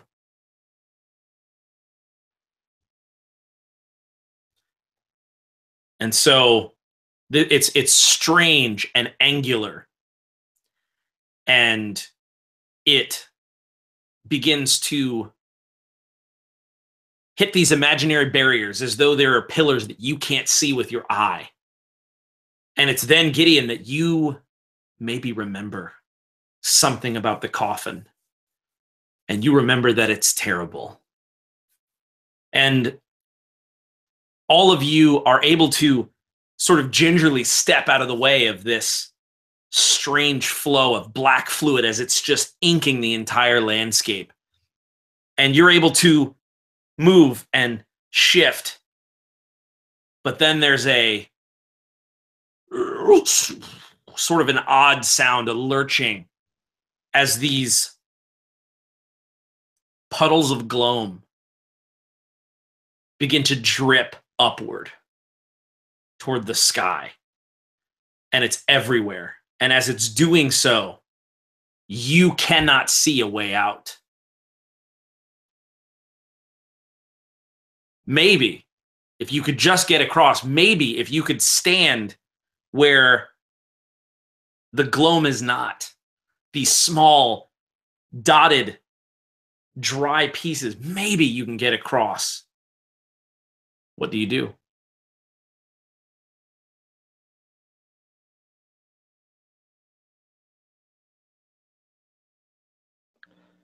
Atwell is as he's backing up and maneuvering out of this stuff, he is moving out of it, but he's doing so almost reluctantly as he's staring at this with this wide-eyed sense of wonder and appreciation. And he starts kind of just whispering to himself, like, "It's so beautiful," as he backs up, and then staring out this these little open spaces, he kind of glances towards the people that he's been traveling with. He says, "First one to the other side gets some sort of a prize, I'm sure," and starts to try to move himself through any little holes he can see, dancing around and through this stuff. And as you see this, as you know, you see Atwell sort of wryly accept the challenge.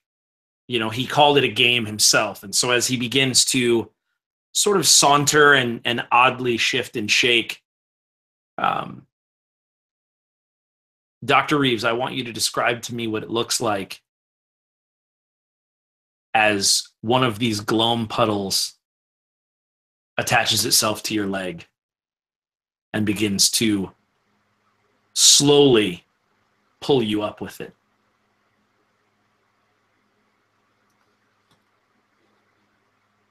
So Dr. Reeve is trying her best to dance out of the way, lifting up her skirt, trying to, left then right, but she makes one wrong foot movement right into the oncoming onslaught of these tendrils coming up, and she just immediately just gets flipped. Like as fast as an instant, she gets flipped, and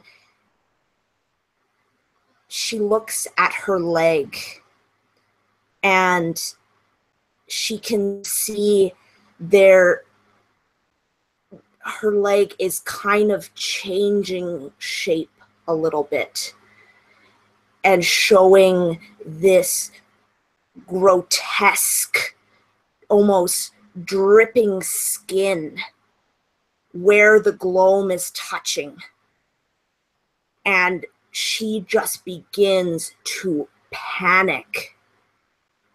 And she tries to just rip at this gloam that is attached to her leg and rip and tear, and is just screaming to try and get away from this as the form is crawling up her leg and changing it.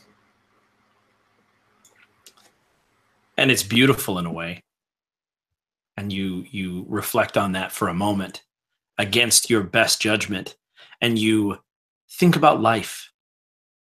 And then you understand the concept of unlife. And then you start to think about why it doesn't matter if you're alive and why it's better this way.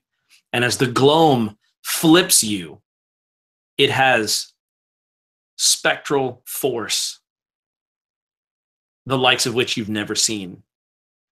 And you're wrong about physics. That's not what this is about. Your body can't react the way it should because this is breaking the laws of what our minds can comprehend. And you take 1d6 bludgeoning damage as this thing whips you up, and what causes the damage is as it goes in an angle and just and pulls you directly into the coffin. Yeah, and I think for an instant, that is what Anastasia fears most, is the unexplainable, the stuff that couldn't be explained by the science she has held so closely to her. And for the longest time, for up until now, she was able to ignore the little discontinues or the little discontinuity between everything. She was able to ignore it, to just explain it away. But now facing it, she is forced to, and that is, she takes 5 damage. You take 5 damage, and you're in total darkness as you're pulled into the coffin, but very likely another realm entirely. I see this happen, and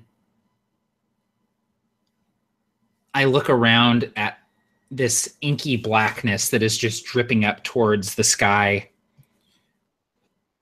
And I immediately take a knee, and I take that blunderbuss, and I rest it on my knee, and I just sort of methodically, expertly, like it's breathing, flush out the pan, prime the pan, put the powder down the barrel, put the round in, take the rammer and put it in, and I sling the blunderbuss across my back.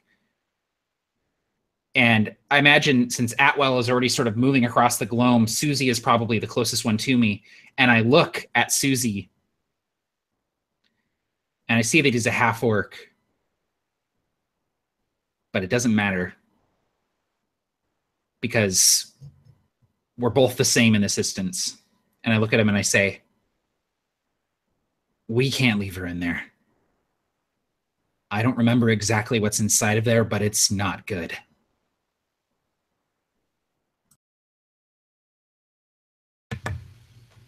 And Susie would just almost imperceptibly nod, like a pact more than an agreement, more than something he's agreeing to do, more like almost as though he had a code of like, yeah, you know what? It's like the gloam got her. Yeah, we got to do something about it. So absolutely, he just kind of is ready, readies himself, and he says, so what do we do? I actually don't know. Well, there were chains keeping you in. Maybe we just open it? Might be as simple as stepping inside. I don't know what we'll find in there. I don't remember anything except blackness. But I managed to get out of there. So maybe we can find our way out. And again, sort of silence from him, kind of weighing everything. Not sure what to think of any of it, and saying, remembering that he's too curious not to, he would agree and say, I'm right behind you. And I would follow in Atwell's footsteps, sort of choosing the safe path, but I sort of veer and I'm moving back towards the coffin along this sort of safe path. I want to get into the coffin, but I want to get in there of my own volition. I don't want the Gloam throwing me in there. I want to step into the coffin. And I would do the same as far as trying to, pick among these, like you said, rising sort of columns or drips or whatever, avoiding it, likely having seen nothing like it, or at least having heard stories and not having believed the drunken human in front of me that can't hold his liquor that starts talking about some ridiculous stuff. And you're able to take. Oh, go ahead. No, go for it. Go for it. Well, I was going to say that I think Atwell would be keeping a particular eye on Dr. Reeve. After he handed his book to her, he kind of was eager to get it back as soon as they were out of the river. And so seeing her get pulled back into the coffin would actually cause him to act rather rashly and start changing his path towards it. And I think all of you are able to take command of this coffin, this iron parcel, and you're able to use it as almost as a rim to a pool. And as you descend into this coffin, the space is larger than you could imagine. And one at a time, as you disappear into this thing, as though you're diving into a lake, everything begins to change. It's black, darkness, and you're falling. And you see a pinhole of a light, and it begins to get closer and closer and closer until you fall into what must be the ground. There's a single torch lighting the ground. It's laying there in this ring of light, and it's where all of you have fallen within this torchlight. Surprisingly, it doesn't hurt you, but it certainly knocks the wind out of you.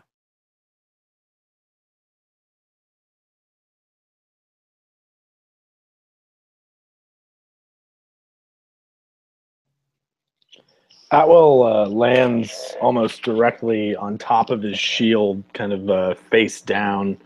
And as he gets up, he realizes that his nose is bleeding from being smashed against the ground. And he feels down to his side, and he feels that the dirk is still there, slightly deeper now. And he reaches into the small pack that he keeps on his back.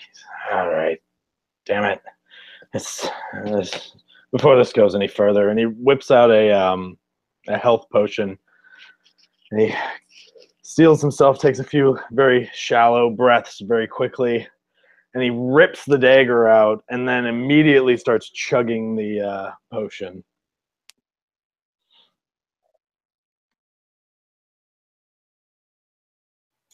Which one of you would sort of catch your wind first after you basically just being in this clearing, which is blackness and a single torch on the ground, casting a circle of light.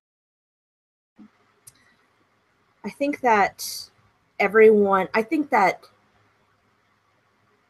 Anastasia would have already been standing at this point, but is just shaking.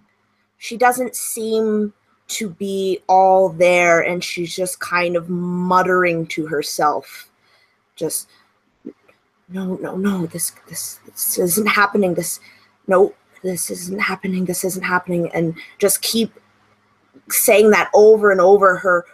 The thrumming against the inside of her pocket against this metal thing is just getting louder and louder and more desperate.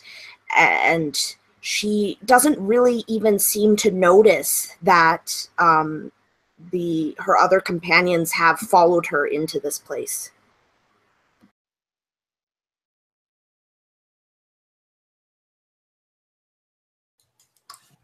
And as this single torch burns on the ground with the, as Anastasia, as you stand above them and as the rest of you begin to kind of catch your wind, you see that it's not just a single torch, but there's another torch just by, and it begins to glow and light.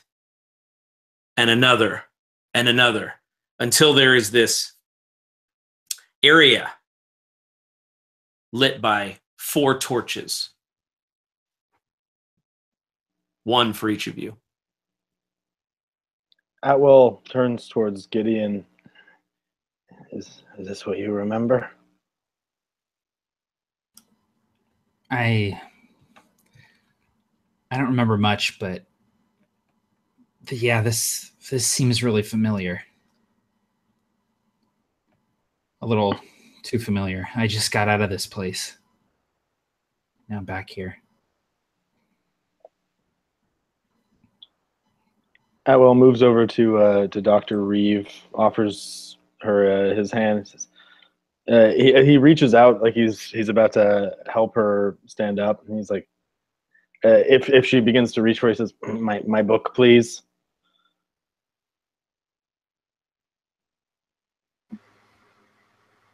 And she would just kind of look at him in confusion, like, and then at this moment she would realize that, everyone else is here too, and she would say, yeah, and she would reach into her bag and bring it out, and with, shaking hands, she would hold it up to him. He would take it and then absent-mindedly kind of offer his other hand to help her up if she wanted it, as he was kind of flipping through the book with his right hand. He's like, oh, good. It's all still here. Fantastic. Yeah, and she would take it, I think, out of habit more than anything, out of instinct. Just if someone's there, she would grab it. But you can feel that she doesn't have very good motor skills at this point, and so as she would get up, she would kind of stumble on you a little bit and just kind of steady herself and stand beside you and look around.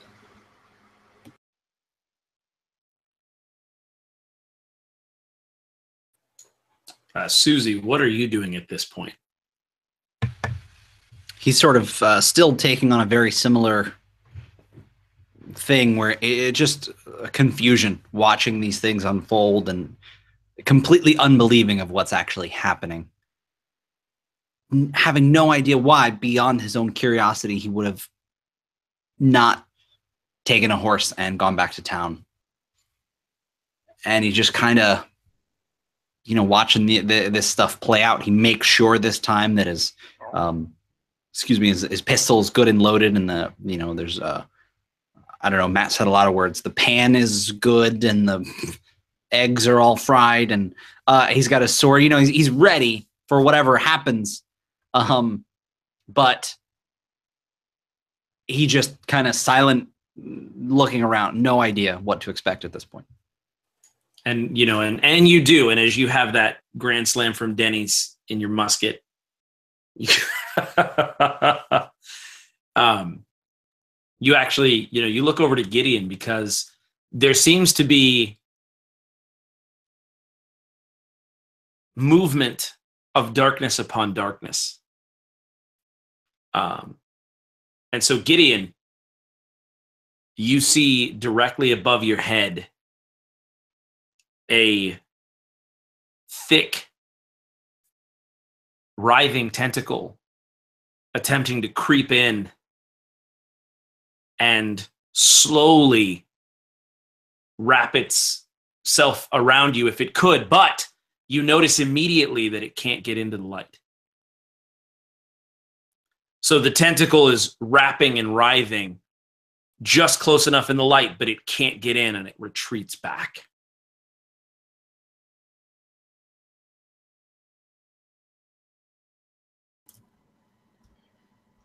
Everyone, grab a torch. Keep it close. As long as we have the light, I think we'll be okay.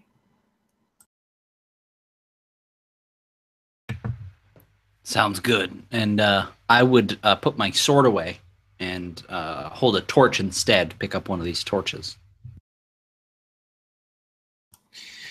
I would I would do the same. Grab a torch, and I would actually look at Atwell, and I would look to the dirk that he had pulled out of his side, and I would say, "Do you are you gonna keep that, or do you mind if I?" I prefer not to keep souvenirs that almost killed me, so he kind of flips it so that he's holding the blade and he holds it out to you. And I would take it and give it a few kind of test, like move it through a few different parrying motions. I gave him this dirk. Right before I went in the coffin, I gave it to him. Thanks. And I would sort of hold that and the torch in my hands. I'm not sure what kind of man you thought Hezekiah was, but he gave me that dirk by shoving it into my side. Something to think about. The Hezekiah that I knew before I went in the coffin was probably a very different man. I was inside the coffin, but he had to carry it. I don't hold any ill will towards him, but it's probably best that he didn't live to see this. And you begin to hear distant shouts and what can only be recognized as musket fire. Hold on. But you see no muzzle flares. You see no people, just this darkness. And you hear strange creakings and groanings and large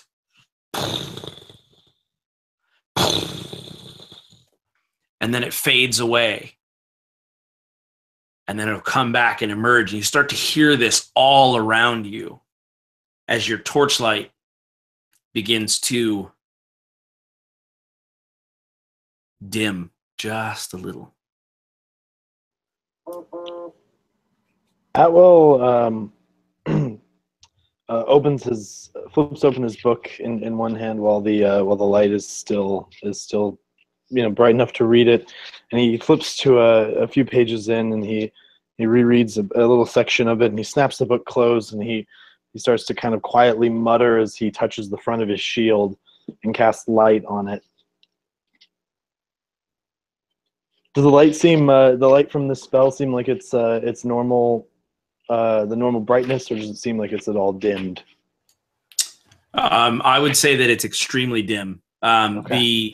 The light from your spell looks as though you're looking through sunglasses. It's almost dampening the light of the torch. But what you do notice is that when the torch does move, as it's dimming, as you move it to sort of just, flip through the book, you notice that movement makes it sort of grow a little brighter and a little, the light becomes a little larger. And as you all stand still, you notice that the light slowly begins to shrink into the torches. Might be best if we didn't stay in one spot for too long. Just kind of looking around. Works for me. Yeah, I think you're right. And I would kind of like adjust the blunderbuss on my back, and so I would sort of, I guess, take point, not because I know where I'm going, but just because I imagine that maybe everyone thinks I know where I'm going, having been in here before. And so I sort of take point. When the sounds of battle were happening, did I smell that, like, that sulfur smell that gunpowder has at all? Were there any other sensory sort of things that I could detect from that, or was it just the sounds of it? I would say yes, there were sensory things, absolutely, and you could discern to a degree which direction it came from, which would be off to your left in the distance mostly. So I will head in that direction, holding my torch and peeking over my shoulder every few feet, just making sure that everyone is kind of staying close together if possible.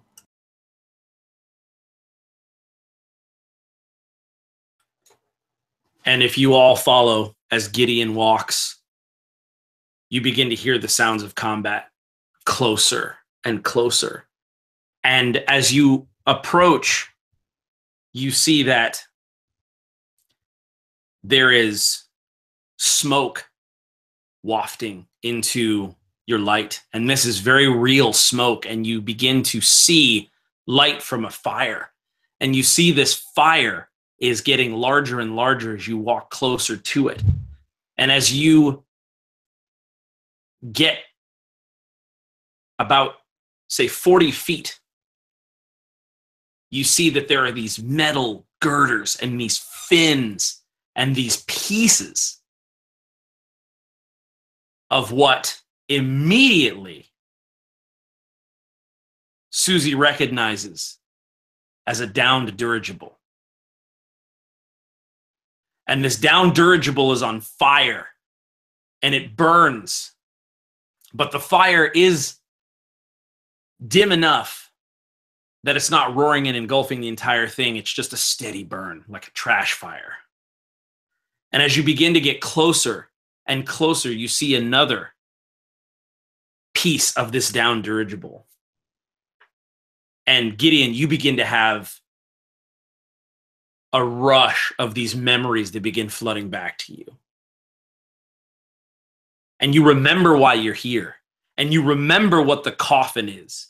And you remember a man named Deacon Isaiah Stone of the Dawnhammers. And you remember the last stand of Deacon Stone because you were there. And Hezekiah was there. And Deacon didn't make it.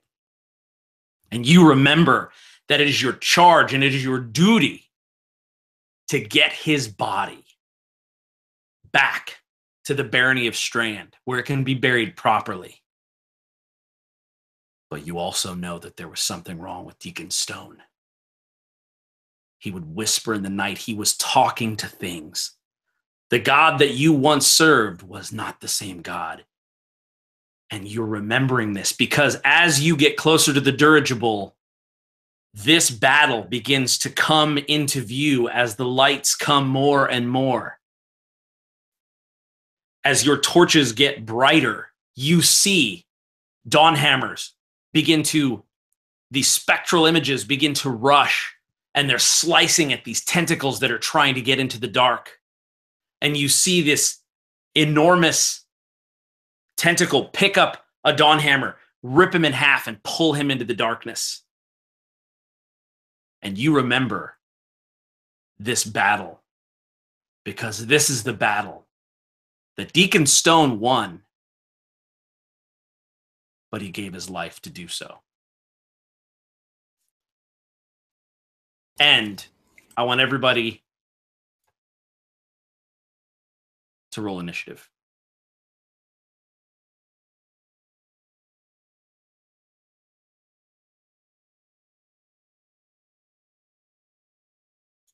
Gideon, what's going through your mind as all of this floods back? It's hard to take in because the longer I'm in here, the more I remember what it was like, and the more I remember what got me here. And with that knowledge and with that realization comes just terror and fear. And I'm just trying my best to keep it together right now. And I know that I was in this coffin for at least months, if not years. And I'm really hoping that we can make it out of here today.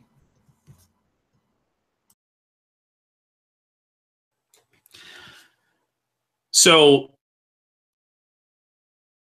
as you see this battle begin to unfold, you notice that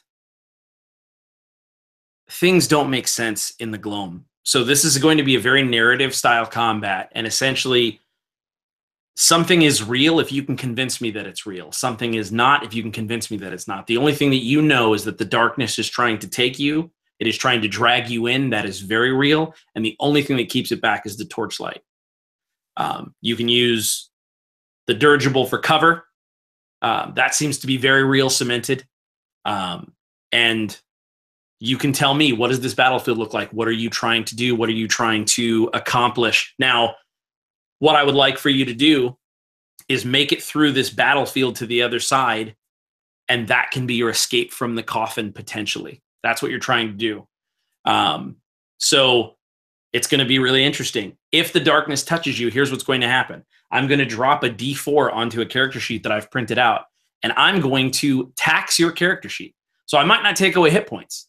If I drop this and it lands on maybe where your abilities are, I'm going to ask you to lose an ability.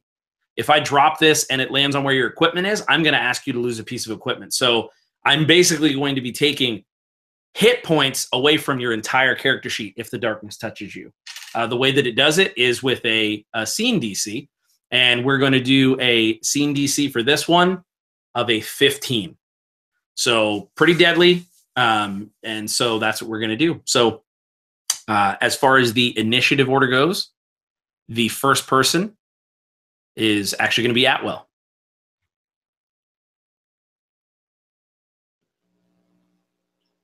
How how far of a trek do I seem to have in front of me to get across this battlefield and get past all of these combatants that are waging war around these fallen dirigibles? It is impossible to tell, but I will say that you can see a light in the distance that can only represent exiting the coffin. This must be how Gideon was able to get out himself. Okay, cool.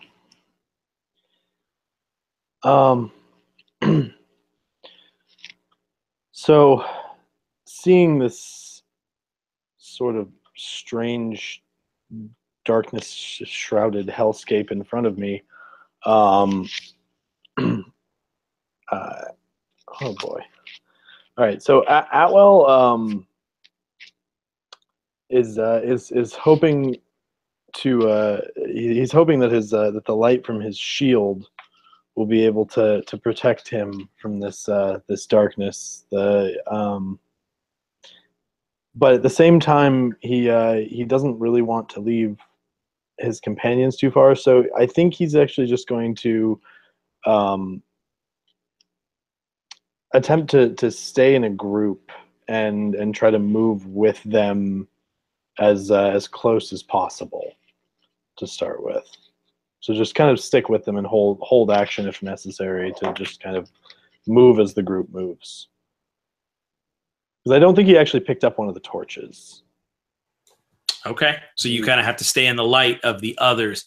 And the torchlight, you know, we can say, as long as you keep moving, stays a solid, like, say, 30 feet. And it's really interesting the way these things are spectrally phasing in and out. Like I said, there are dawn hammers, there's, you know, tentacles, boxes, crates, maybe this crash dirigible. You know, it's super narrative. So as you're kind of walking through the battlefield, like I said, if you can convince me it's there, it's there. And let's just go with it. So you need to stay within, within the 30 feet circle of one of the others, or you'll be taken immediately.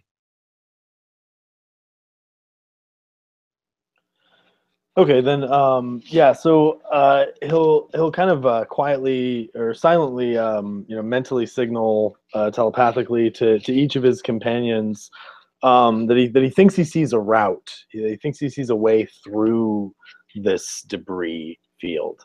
And he'll sort of sprint ahead, and as he does, there's sort of a slapping tentacle out of this darkness that maybe tries to trip him up, but he's able to kind of bat it away with his shield as he ducks behind a fallen crate that is sitting there, and he starts to kind of gesture to his companions to let them know that he found a spot of cover.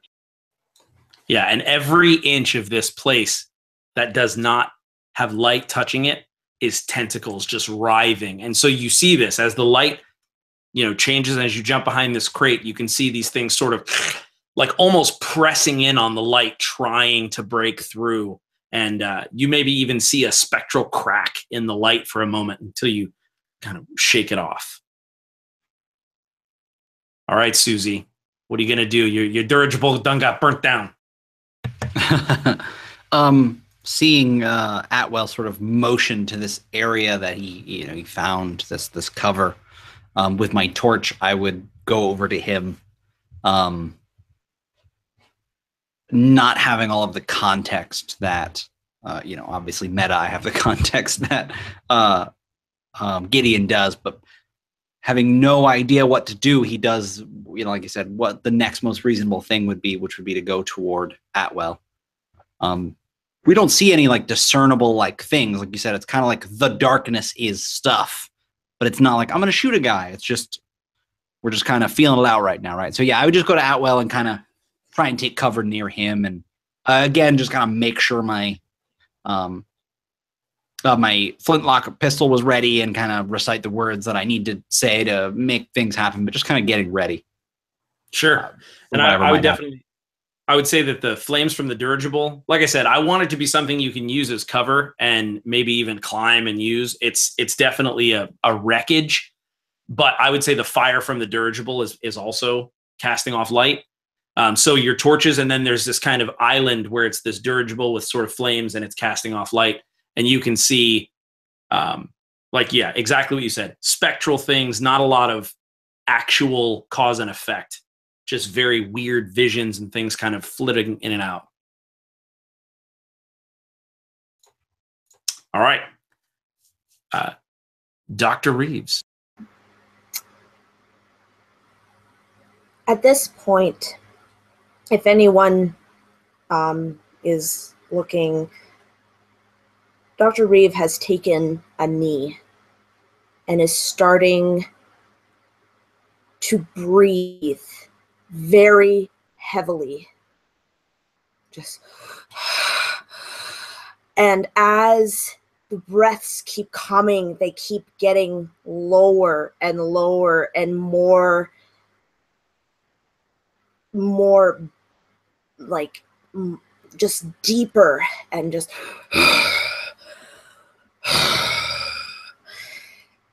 and she would keep muttering, "It's coming, it's coming."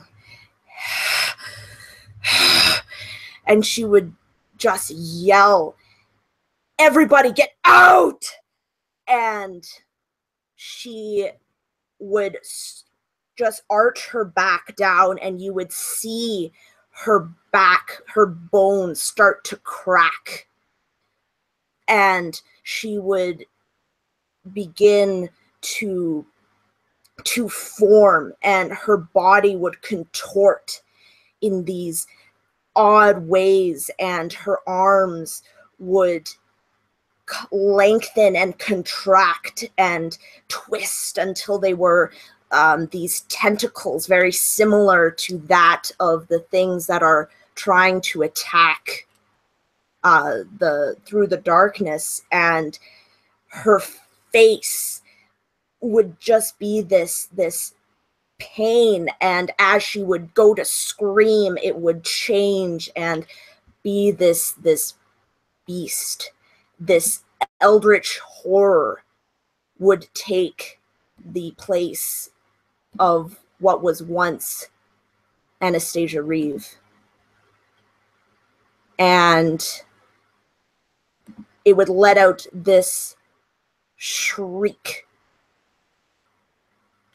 And like just open its eyes, which are now like this green color, and just look around, just kind of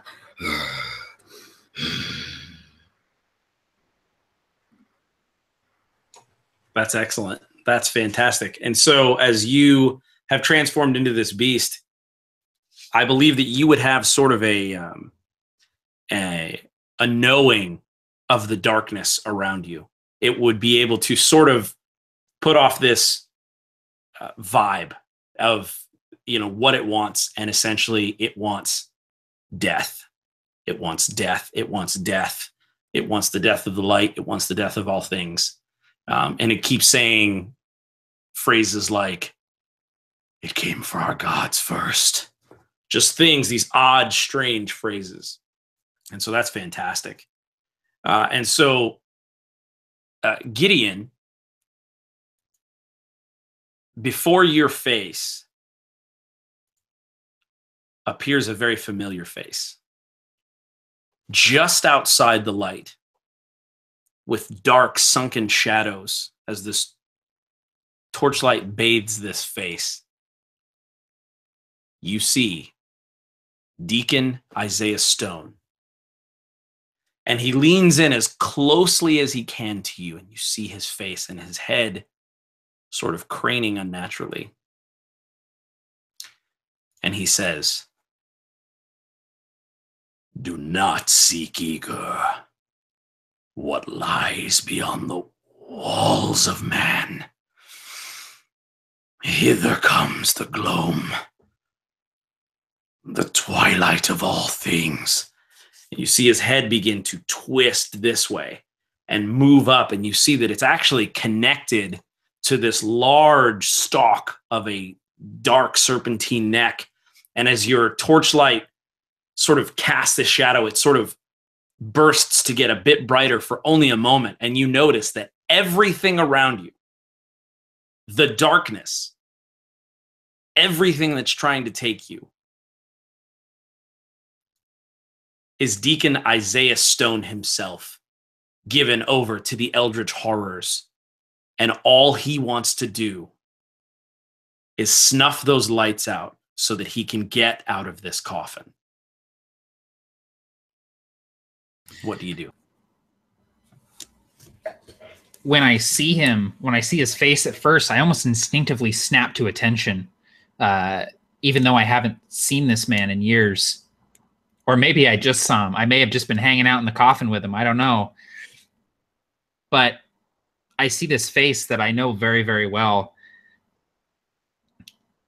And he says this to me.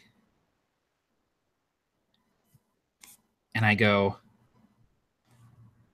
I sort of stagger back a little bit as I realize his true shape. You were a good man once, Deacon Stone. This isn't you. You're a different creature now. And I would sort of bring the blunderbuss to bear, and I would just like hip fire it right into the center of mass of this creature in front of me. I pull the trigger, the hammer goes down, there's a brief flash from the pan, and then just a spread of bullets emit from the flared barrel of this blunderbuss. Spoom! And I'm going to go ahead and shoot at him here. Go for it. And I'm good at shooting. So that is 8 on the die, plus 7, so 15 total. Yep, 15 hits. Awesome. And then 6 plus a d4 of fire damage. So that is 9 plus 3 is 12 plus 2 is 14. So 14 damage total from the end of this blunderbuss straight into this thing's center of mass. That's perfect. And you notice that as this muzzle flare goes off and this burst shoots from the end of this weapon, the entire trail where the bullets were, essentially, mechanically, about a 5-foot square for about 30 feet where you shot is now lit up like a flare. Like it stays lit up where you shot, like effectively creating a sort of path. Very cool. Okay, so as the bullets kind of tear through him and create this path, and I imagine that it's fairly harmless to him. As I blow through him, I will sort of rush over to where Atwell and Susie are, and as I'm running, I run past what used to be Dr. Reeve, and I sort of like bring the blunderbuss up to sort of like do like a melee like into the face, but I see that like the remnants of the clothes that Dr. Reeve was wearing, and so I just kind of like keep my distance and like move alongside her, just like, what the hell?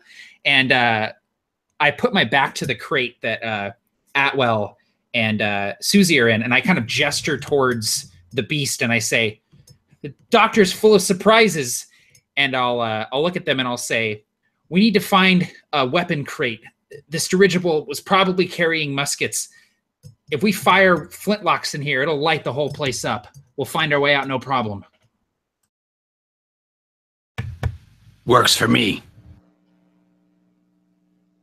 So, and that's definitely the end of my turn. But on my next turn, I'm going to be looking for crates of weapons, basically. I imagine that this dirigible was probably carrying black powder. If not weapons, then definitely barrels of black powder. So I'm going to be keeping an eye out for that sort of stuff. And if we could light a barrel of black powder on fire, that would be pretty awesome. So I'm definitely going to keep an eye out. Super awesome. So everybody needs to make a charisma save. Don't forget, scene DC is 15, so it's pretty high, especially for you non-pallies, etc., etc. Okay. All right. Okay. So the beast, you are able to stay steadfast in the face of this darkness. So is Atwell. But here we go. All right. So Matt, on your character sheet, the die landed on your armor. So I need you to reduce your armor by 1. Okay. All right. And I imagine that that's like some of the darkness kind of touches my armor without me realizing it, and I sort of I move away from it, but it's already eaten through part of the. I'm wearing this studded leather sort of under this jacket, and it's sort of been eaten away and is starting to sort of fall apart. That's perfect. And then for Susie, it actually landed on your attacks and spellcasting box, where that would be. So I'll let you choose one thing in that box, whatever it may be, but it costs you that. So, do you have any weapons in there? Basically, usually, like, so for instance, like on mine, I have my longsword, my short sword, and my blunderbuss. yeah, so I'm using D&D Beyond, so it just doesn't hurt me. No, I guess. Okay, so then, do you have a so choose one of your weapons that it destroys? No, yeah, I was gonna say, can I do like a minus to? Well, if it was up to me, I would not take a minus to hit, but I would happily take a minus to damage. I don't know if it's up to me. Sure, it could be up to you. So That's just fine. -1 to damage, general, like -1 across the board. I'm happy with that.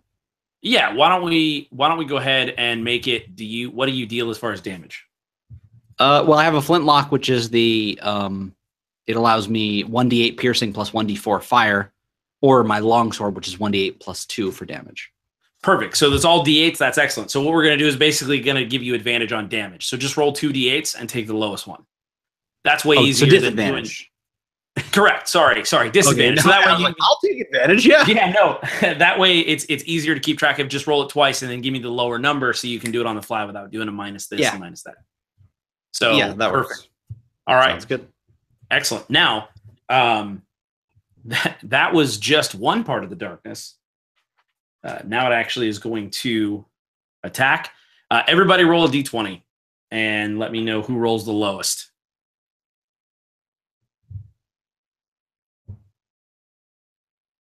All right, we got a 15 from Susie. We got a 19 from Atwell, killing it. All suddenly rolling way too well. I'm like, 15, I'm good. Oh, God, 15's the lowest roll. 17. Roll that beautiful beam footage, Oh, my Matt. Come God. on. Just a flat D20 roll, you said? Yeah, just a flat d20. It's basically me choosing who I'm going to attack. I got 3, so that's me. A 3. All right, Gideon. That much. All right. All right. Ooh, 18 on the die. Yeah. Ooh. All right. So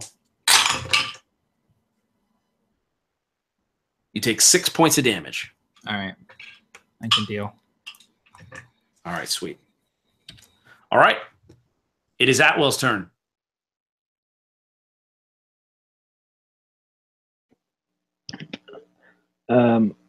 Gives a quick glance over to Gideon. He says, "Flintlocks," he said. All right, fine. And he flips the wand around, shoves it back in the little leather case that he keeps at his hip, reaches a little bit further back, pulls out the flintlock pistol that he keeps one shot loaded in, and attempts to, spin around out of the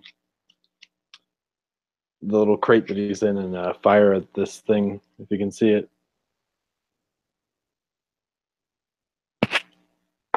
Couldn't hear you, but I saw you nodding, so I'm going to take that as a yes.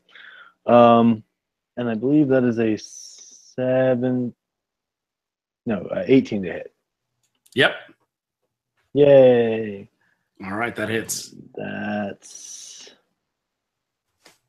1d8 plus 1d4.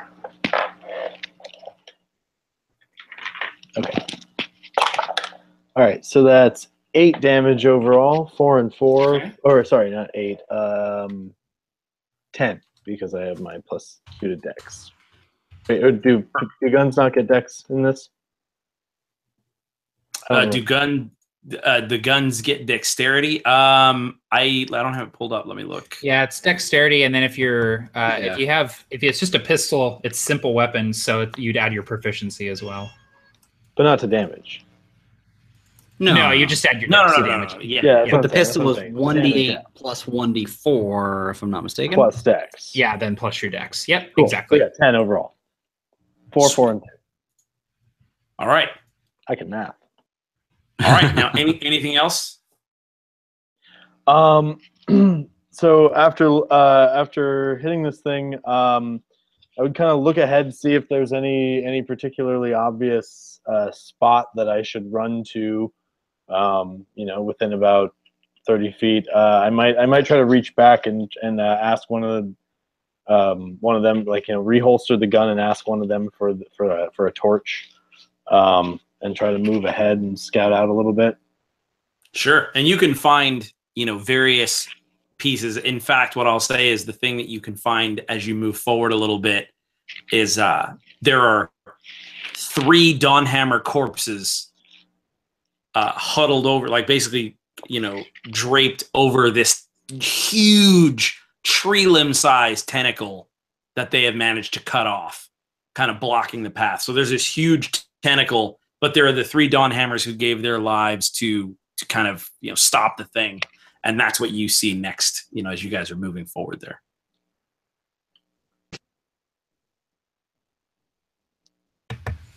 So, seeing that, I imagine he would also see these corpses kind of draped over this, and it generally in the direction of the way we're sort of going. I know it's kind of like nebulous; it's all darkness, and we're kind of just moving toward it. How far would you say the dirigible is? This crash dirigible? It felt very close, but I feel like I missed. No, it's pretty close. Yeah, it's Like we're there. We're at it. Yeah, you're there. It's dream close, where it's like it might have been far away a moment ago, but now it's closer. Kind of like that. You're thing. there. Yeah. Oh yeah. You mentioned there. You're like, on it. Okay. Yeah. Because you mentioned like, oh, I would want to sort of get close to it and kind of, you mentioned like sort of using it for cover or using it, being not near I want to jump in the fire, being near the fire, near enough that this light is like kind of helping me. And sort of like you said, if Atwell is like kind of reaching for a torch, Susie would know that, having two weapons out is much better. And he'd prefer to have a sword out as well, because a flintlock is kind of a one and done. And so he'd absolutely, kind of doing maybe like a leapfrog, like, okay, and I'm going to run further. And I would hand him the torch, like run by and kind of like give him the torch or kind of throw it near him or something. As I ran by, pulling out my sword again, kind of having both, and just kind of slowly, leapfrogging forward, seeing if I see anything more toward this like tentacle with these, are they dawn breakers? Kind of draped over it. Dawn hammers, sure. Yeah. Right. So the fire around the dirigible is movie fire. You know how it's conveniently like in the foreground and not near anything, super crazy. Yeah. It's that, because I want it to be a cool thing that you can use to your advantage. So yeah, it's not like spreading. It's just like, no, it's just right there. It's contained. It's very crashed, safe. Exactly. It crashed, it burned, and then now it's that kind of like, yeah, like, so I'll essentially let you use the dirigible to get kind of at any angle and say that the wreckage kind of extends. Maybe you can climb up it and go this. So as you're saying, you're leapfrogging to kind of use it. I'll let you use it as a vantage point, like lookout post situation if you want, where absolutely. You can get as far as you want using this. I can say that the wreckage is kind of twisted in one direction if you want to go that way. And just really use the thing as a resource. There's not really like a way we're going, but I mean, there's a way out. I don't remember exactly what you said. Like we kind of have an idea of like, that might be the way out, kind of past the dirigible. Is there sort of a discernible, like, not just darkness, but maybe this is maybe the way we should go? Sure. That's a great question.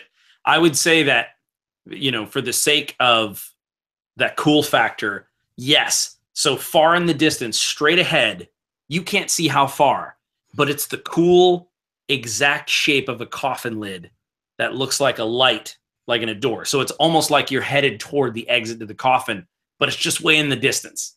Like, you know what it's like? It's like that movie, The Page Master, when he sees the door and it's not like anything. It's just like a door. I think that happened in Page Master, where there's just a door and he's like, I gotta get there, and they're gonna climb. It's the whole thing. It's Page Master coffin door. Yeah, it's Page Master coffin door. Happy birthday. Happy birthday. Oh God. So kind of seeing that, like I said, leapfrogging to this wreckage, taking cover, getting behind something again. Like, what are you hiding from? It's like the darkness is everywhere, just being near this movie fire. And again, just handing that torch off and readying my weapons in the event that something like what we saw before comes out at us. Sure. And in a precarious, just out of reach place that looks dangerous but still accessible is the crate that Gideon was talking about. So some unharmed, what look like a crate of weapons. You can't quite get them yet, but if you put yourself in harm's way in just a little while, you'll probably be able to get them. So actually, to that point, sort of with not much else to do, what I do want to do is, not really sure how to reskin this, but I want to give Gideon an inspiration die, a D6. Maybe I would know like a mantra of the dawn hammers. Dawn breakers? Dawn hammers? Dawn hammers. Okay. Sorry, that keeps leaving my mind. Know like this mantra of the dawn hammers, like not really, nothing cool enough is coming to mind, but saying something to him to kind of invigorate him and give him that D6 inspiration die for him to use within the next 10 minutes. Sure, that's fantastic. And maybe even you mimic what you saw him do before, and you line the air, you circle and line the air. Exactly, you do it. And I saw people, I've probably fought rogue dawnbreakers that were, turned to a life of pirating, but still. It's No, like hammers. actual dawn hammers, guys. That's how I get these dawn swords. No, that's perfectly reasonable. dawn harpies. It's fine. I It's brand literally, new. I just can't. Exactly. So these dudes, these bros, these guys, You've seen the sometimes bad ones. women, these, yeah, these fighting these whatever these night anvils. Thank you, Austin. But yes, I invigorate Gideon, and that's the end of my turn. Sure. So Gideon, you now have a bardic inspiration die. Full dat. Awesome. All right. So that actually puts us into Dr. the Beast.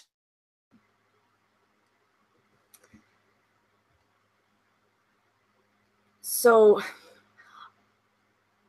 you just hear this growl, like this scream coming from this beast, and it's almost like both sides are trying to take over, trying to it puts, its arm tentacles up to its head and is just kind of like screaming and moving its head around, trying to see who gains control over it. And the beast would actually start running towards the companions hiding behind this crate, and just full tilt, just start running at them and screaming and just making these horrific noises. But then at the last minute, just as the beast is about to come upon them, it turns and, stop me if this is going too far, but would kind of extend one of its arm tentacles out, and just as then it just grabs one of the tentacles coming from somewhere else, just as it's about to like try to go in and get them. Maybe one of the characters' foot is like a little bit out, and would just grab it and try to just restrain it back. Yes. Okay. Yes, you can do that. Absolutely. And I need you to make a charisma saving throw. Okay.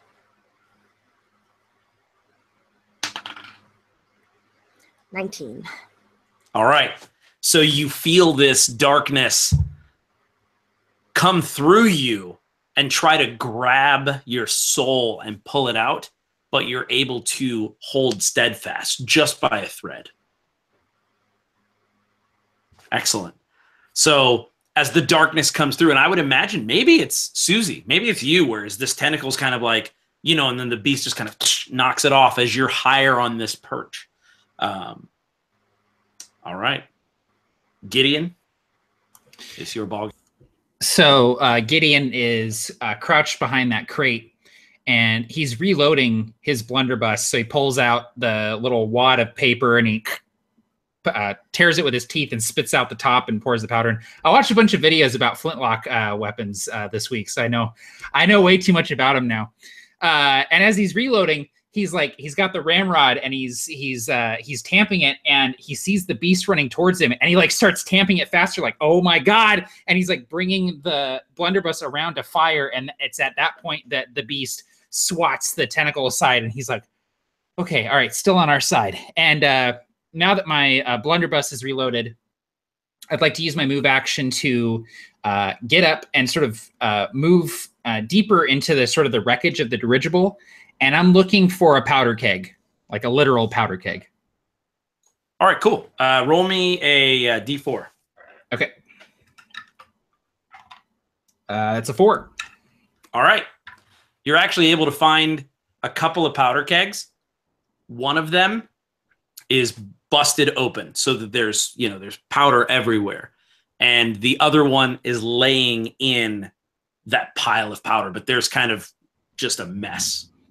Okay, awesome. So I can't do anything this turn, but well, I could action surge. Nah, I'm gonna save that. So I on my next turn, I'm gonna do something cool with the powder keg. But until then, I'm reloaded and I found the keg.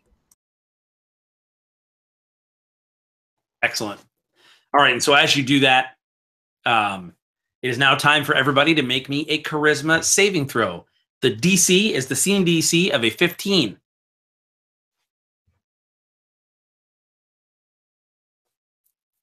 All right, Susie makes it. Gideon makes it. Atwell is using inspiration. Very smart. The Beast does not make it. All right, so on the character sheet, I actually rolled, and you are going to take, just to keep it easy, you're taking intelligence damage, okay? But rather than have you -1 and work on your character sheet, any intelligence-based rolls that you have to make, including spells, anything that's based on that, you have to do at disadvantage now. Because this thing is warping your mind. So basically, a tentacle swoops in, and it just, it like hits the light of the torch. And it's, like I said, these cracks, these sort of spectral cracks appear in the light, and just a little bit of this gloam seeps through and just, but the feeling of it just hits you right in the heart. And so now, boom. And that is for the Beast. Oh, okay. And right now, so Atwell. Okay, yeah, using a joke that Matt made before, it landed on your name and you are out of existence. No. It actually, it's on your saving throw where the box for your saving throw would be. So I will let you choose one saving throw, and you may not use, that you're proficient at, and you may not use proficiency for it. So you will have a flat, no additions to one saving throw of your choosing in the saving throw box that you have proficiency in. Goodbye, wisdom. Dude, All pick right. will save. It'll never happen. All right. Now, I'll go ahead and I'm going to roll a D4 to see who I attack. All right. Susie.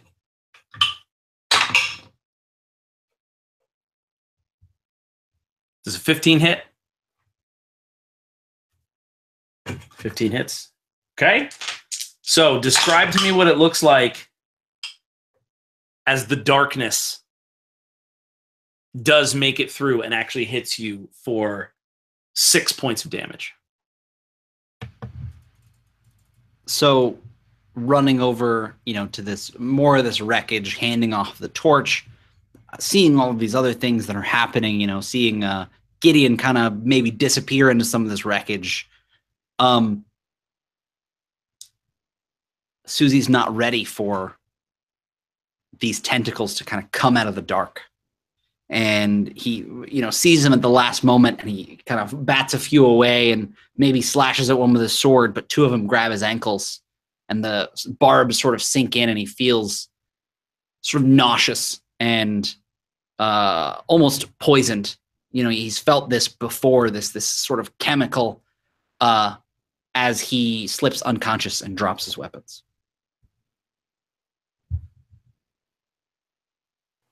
All right. And so you're right at the, as you climb to this sort of wreckage, you're right at the edge, you know what I mean? You're ready to just, you're one tentacle bat away from falling into darkness forever. Awesome. Let's hope the Night Anvil save you. The back up to the top of the initiative order. We're back to At.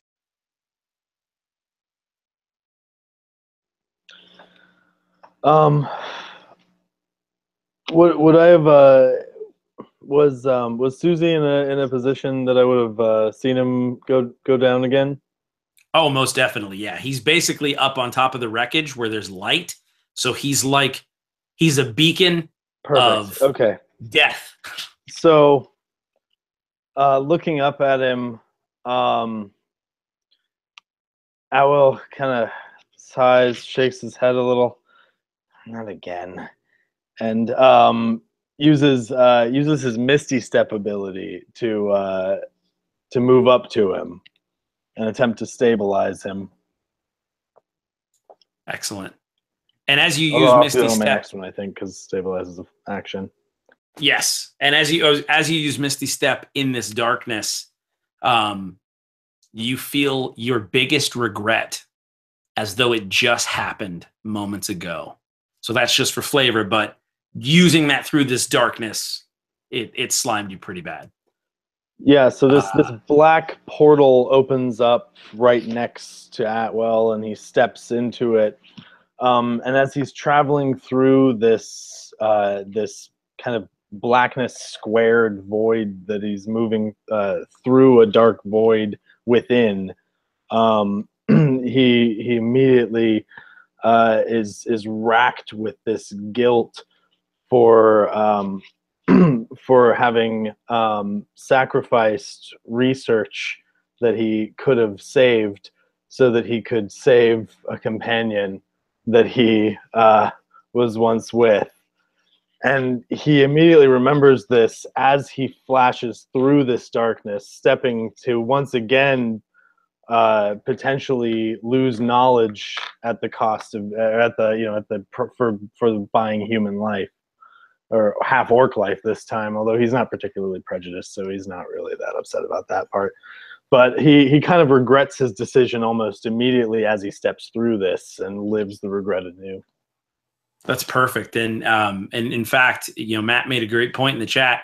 Misty Step's a bonus action, so you can actually still stabilize our good friend Susie. Oh, perfect. I totally forgot about that. That is right. Yeah, so then he will crouch next to Susie, and we repeat our greatest mistakes over and over, and attempt to stabilize him. Oof.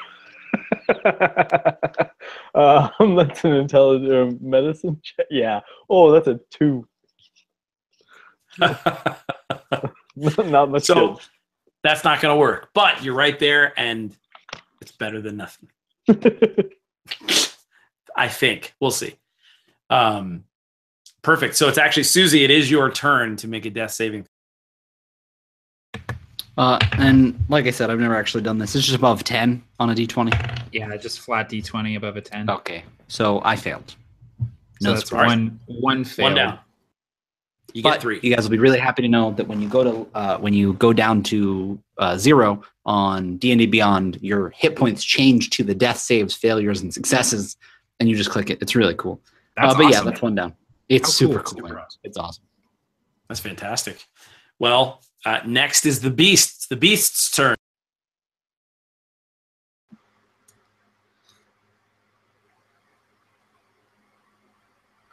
While it seems as though Anastasia still has control over the mind of this thing, I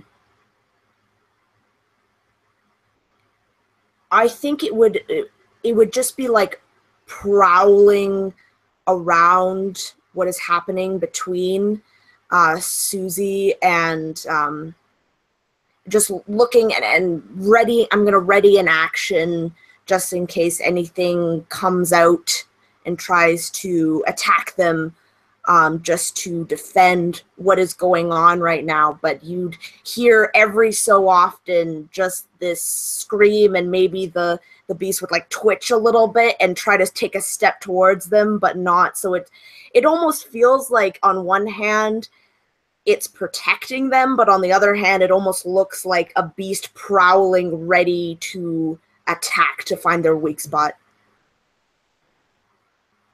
That's excellent. And so you do have your action readied, and that was an attack action, right? I mean, you don't have to tell me now, but just narratively, if you want to slip it in there, you just let me know if something happens, and we'll kind of work that out. Awesome. So, Gideon, you just found your powder kegs. So is the unopened powder keg exactly as I'm picturing it? It has a cork on the top that can be pulled out, and it's got the little hole. Oh, that's awesome. Okay. So what I'd like to do is, and I imagine this might take more than one turn because this thing's probably heavy. I pop the cork on this thing and I tip it over, and I'm just going to start rolling it sort of into the midst of this battle that's happening. I want to get it as far away from us as possible. And as I'm beginning to sort of roll it out, I've got the blunderbuss sort of slung across my back. I look and I see the beast sort of prowling around the outskirts of this battle. And I sort of like, I hesitate for a moment and then I go, hey, doctor. And I kind of point to the keg and I'm pushing it and I'm like, little help here maybe? And I'll continue pushing it and hope that maybe the beast will come over and lend some of its immense strength to roll this powder keg with me. Maybe. Or maybe it'll come over and kill me. I don't know. We'll see. And so you do that. You're rolling your little toy you just found.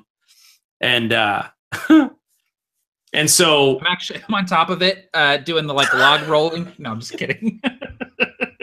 This is fine. This is what I practiced in here the whole time. I was in here for like 5 months. I was doing log rolling. So everybody needs to make me a charisma save. The DC is 15, or be overtaken by the darkness as it eats your character sheet.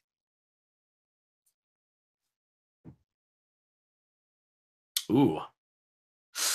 So close. Ooh, so close. Whoa. Ooh, a lot of failing. Let me roll these here. Oh, that's going to be bad. Okay. So I'm going to do Gideon first. So Gideon, it landed on your hit dice. So you need to roll whatever your hit dice is and subtract that from your current hit point total. Okay. Now, if I don't want it to get too hinky. Okay, cool. I don't want it to get too hinky, but if you heal back up, you essentially can't heal back up that final hit die. So basically your total hit point number is lowered by whatever you just rolled as well. My current max is reduced. Okay, got it. Correct. Yep. All right. Now we're going to roll. Ooh, Austin, my man. All right. So on the character sheet, it actually landed on. Do you have anything written in your features and traits? On your character sheet, on the bottom right, that kind of long, thin box. Okay. Yes, so, all right, whatever the top one is gone. Oh, God. Okay. What does it say? I am alive. No, No. it's moderately armored, so I'm no longer proficient with my medium armor or my shield. There you go. That is really unfortunate. So, as a decision you can make, technically unconscious only causes me to fail strength and dexterity saving throws, but depending on what you consider happening if I'm unconscious, it depends on if you want to go rules as written or if this happens to me as well. I would say... Because it doesn't explicitly say, but if this thing is like... Because I guess if this thing is like speaking to us, I'm like, I wouldn't hear it. You know what I mean? I couldn't go matter because I can't hear it. I'm unconscious, like, you know? Yeah, I'm like, it has no effect on me. But I will say that it's fine for me either way, whatever would make it more fun for you. Because right now it's pretty brutal. You're on the ground, you're dead. Do you want to go ham and just say yes, that it will happen to you too? Or do you want to... I think mechanically, because it's not attacking me, because it's like trying to like kind of like trick me. I'm like, I can't hear you. I'm almost dead. So yeah, I would say mechanically it makes sense for me to be like, I'm immune because, you know, you can't whisper in my ear because I'm bleeding out. Right. No, that makes sense. So then, yeah, I'll say I totally agree with that. All right. So for you, Doctor, I actually went ahead and rolled twice. Since you crit failed, you're going to lose 2. And so what you have is it landed also on the features and traits box, somewhere in the middle. So whatever that would be for you. And then, so it doesn't get too hinky. The second one was actually saving throws as well. So one of the saving throws you're proficient with, you just can't use that. And I'm keeping notes to kind of remind you guys, because this will, you know, this isn't going to go on for too much longer. I probably kill you before it matters. So I'm going to get rid of my wisdom. Okay.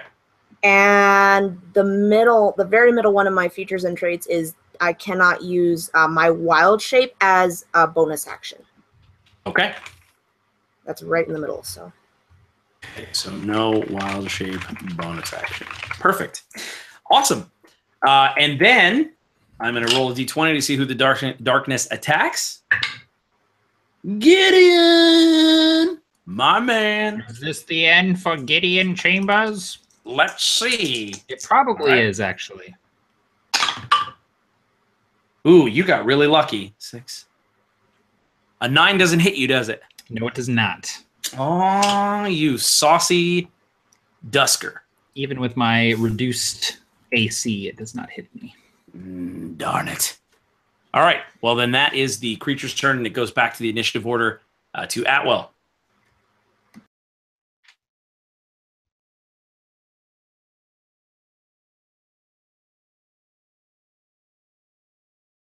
Oh, you're muted. Thank you. Looking down at Susie at my feet, and then glancing back up to this monstrosity behind me, I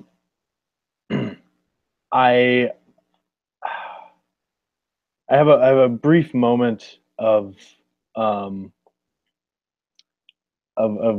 doubt about what I should be doing as I look down at my wounded companion bleeding out. I realize that this may not be a situation that we can escape from, and it may be better to give myself over to this thing. And I look over to it, and I use my telepathic communication, but at the same time cast dissonant whispers, because I want this thing to know that I understand it, and I want it to know that I'm coming from the same place. So I communicate a very clear thought of "I am with you," while I cast dissonant whispers on this creature, trying to kind of put all of this into one moment. Yeah, I will allow it. And so so what exactly is dissonant whispers? Is that an attack? It's not like I have D&D Beyond or anything. Yeah, somewhat. Let me just get it so I can read the exact thing.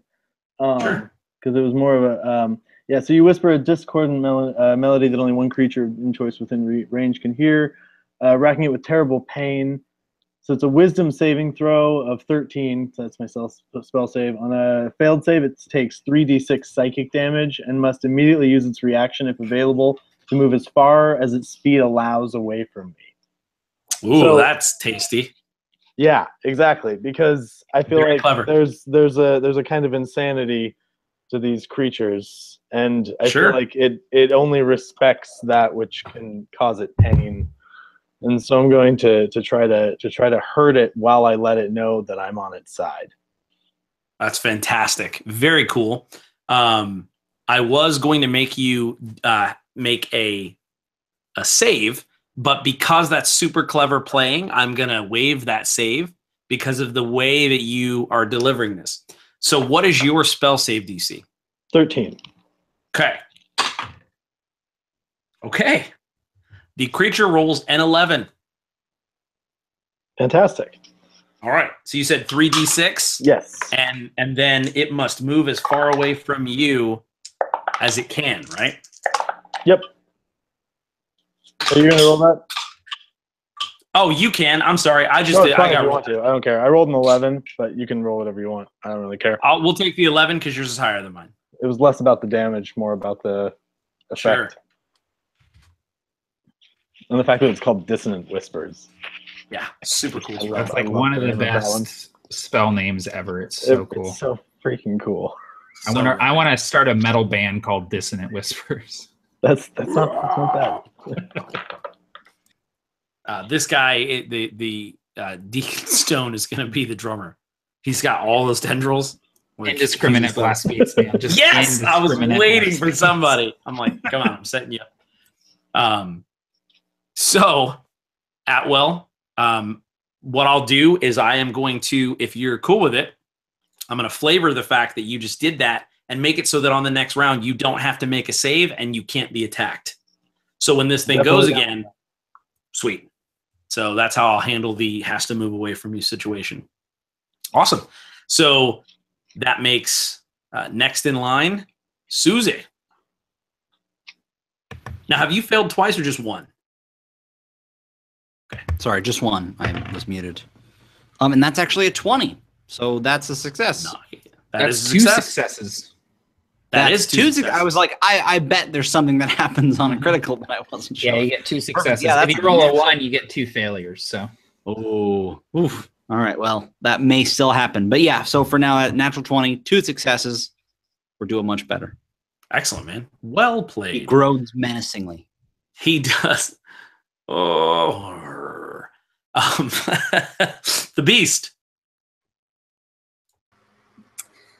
Upon hearing Gideon kind of call it, I think it would kind of like slink over and start to try to help him, but I don't know how I want to do this, but I want, like, while I'm helping him move it, just to, like, maybe, like, an arm flicks out and, like, kind of, like, snaps at him or something, and just kind of, like, little, like, it's trying to, like, bite him or something, and then is held back, and just, like, I just want this to be, like, terrifying as you guys are, as we're moving this, just, like, it's just, like, keeps trying to, like, I don't know. I don't think I want to do like any like damage, any real damage, but maybe just like you have like a little bit of a I don't know. I imagine I'm pushing it with you, and then you kind of are like snapping at me. I'm just like, okay, and I kind of like step back and just let you do it. Yeah, no, I totally just like take over, and I'm like turning around and like growling at you as I move this thing. That's perfect. And gotta have a sideways mouth somewhere. Like that's just eldritch. You gotta have a sideways mouth. So that's actually fantastic. And that so Gideon, it is now your turn. So we're rolling this powder keg, and the battle is raging around us. And I imagine there's muskets going off, and there's just tentacles grabbing guys, pulling them into the darkness, ripping them in half. As we're rolling the powder keg, maybe like a spectral ogre, these big mechs kind of like manifest, and it's kind of like stepping over us and like punching tentacles. But then we see tentacles kind of rip an arm off and rip another arm off, and this thing just goes down and gets pulled apart by tentacles. We're rolling the powder keg, and it's like sort of right in the midst of this battle. And as soon as it's there, I call out to the beast and I say, "All right, that's far enough, Doctor. Let's put some distance between us and it." And I'm gonna move my full movement. I'm gonna go 30 feet back to where the trail of powder starts. And once I get there, I aim the blunderbuss and shoot at the powder and light it. So describe to me what it looks like as you kill everyone. No, it does. As so the blunderbuss hits the powder. I'll sort of let you narrate rule of cool, kind of whatever you want to happen here. So the powder lights, and the sparks are just going down this trail of powder. And as it's going down, it's illuminating the battle, and it's illuminating all of these men and women who are fighting these eldritch horrors, and it's illuminating the tentacle eldritch Deacon Stone, who has kind of been pushed back by Atwell's psychic attack. And so I imagine that he's already kind of cowering a little bit, back, and he sees this light sort of going towards the powder keg. And as it's getting close to the powder keg, Gideon sort of puts the blunderbuss. He kind of like just rests it on his shoulder, and he makes the circle and the line in the air, and kind of gives Deacon Stone like a last sort of curt nod, and then immediately takes cover behind a crate because he's not sure how big this explosion is going to be. And the sparks reach the keg, and there's kind of a moment of silence, and then the whole thing just goes up, and it's just this blinding flash. And maybe it looks kind of like in Stranger Things. Well, I don't know if everyone, I'm not going to do any spoilers, but it kind of looks like that scene at the end when it's just ash in the air as these things just get obliterated. And the light is just too bright and too hot for these shadows. And they all get blown apart, and there's like this clear path to the top of the coffin, but I can see that the shadows are reforming themselves, and the Deacon Stone that has kind of been blown apart is reshaping and coming back into focus. And I know that we only have a few moments here to get the hell out. But that's the end of my turn. I've already used all my movement and everything. That's fantastic. And so because of that, it is going to nullify the saves. This thing is actually just dissipated. And so you will not have to make charisma saves against it for this particular round. But I will say I'm going to give it a weird kind of special attack because it's totally dissipated. It's smaller, and it's able to sort of like maybe seep through the light. So what I'm going to do is everyone except for Susie, because you're make for me a Constitution save. Scene DC of a 15.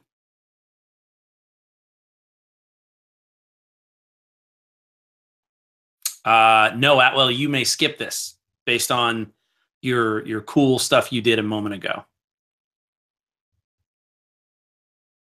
The beastie's using inspiration.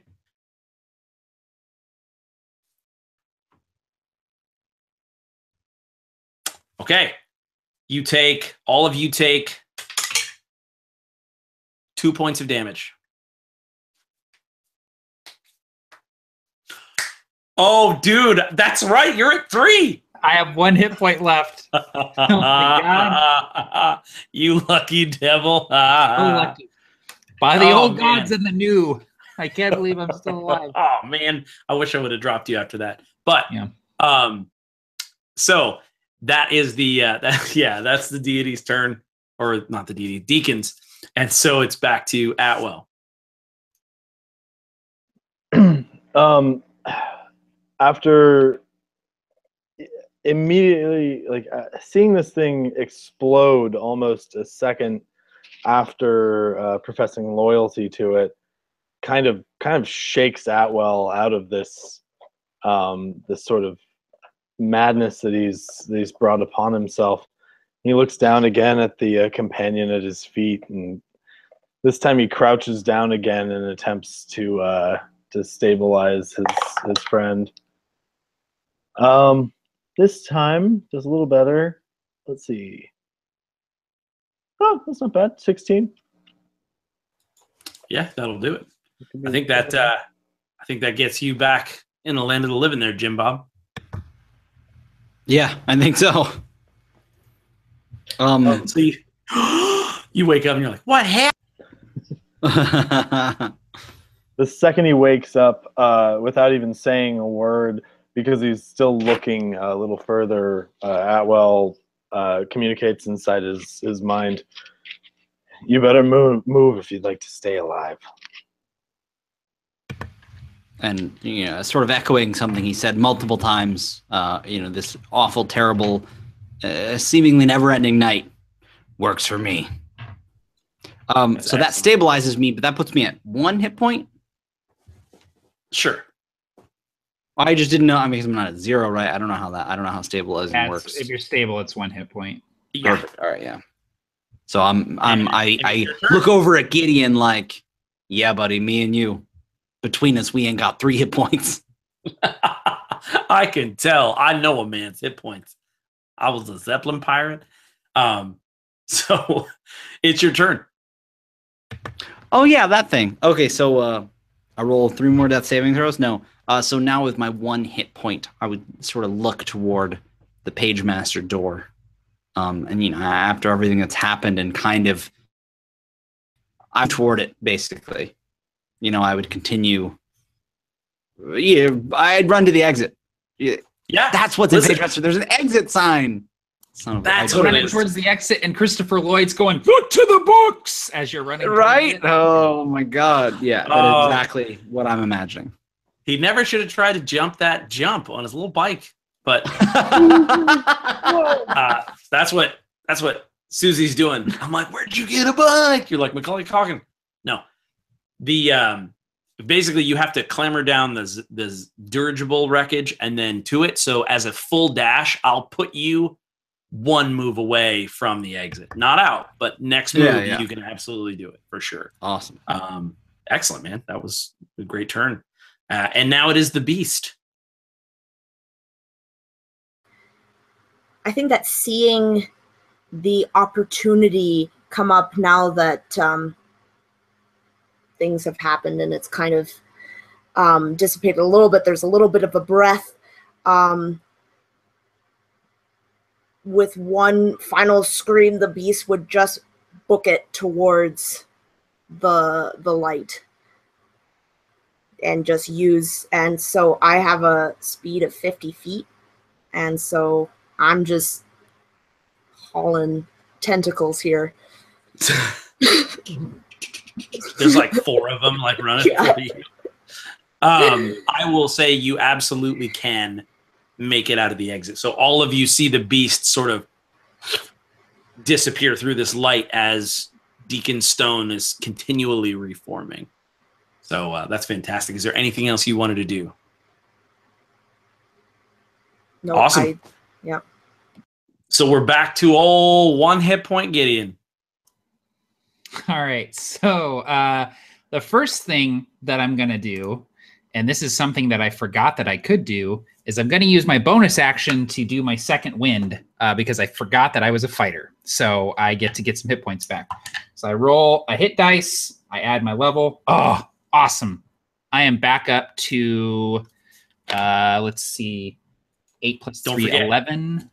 Yep. You can't go past. Just remember that. The one of your hit dice. So I'm at 12 hit points now instead of 1. So so that's just Gideon he's bleeding. He's got, just weird scars from all these tentacles and stuff. And he just sort of like wipes the blood and the soot and the sulfur from his eyes and just stands up. And he sees Susie run past him towards the exit. And he looks towards the others and goes, let's go, let's get out of here. And he's going to run. And as he's running, he's pulling the top off that powder and he's putting the powder in, ramrod in, and he's loading as he's running. So he moves his full 30 feet, uses an action to reload and bonus action to get that second win. That's what I call getting the most out of your turn. I'm done. Well met. That was excellent. And so what we'll say is, because that powder keg did a great deal of damage, I'm going to use the creature's turn to basically reform. So this creature now, I'm going to use all of my actions to get back to norms. So the next time around, it'll be same save, same attack of someone if you don't all get out. And then that puts us back to Atwell.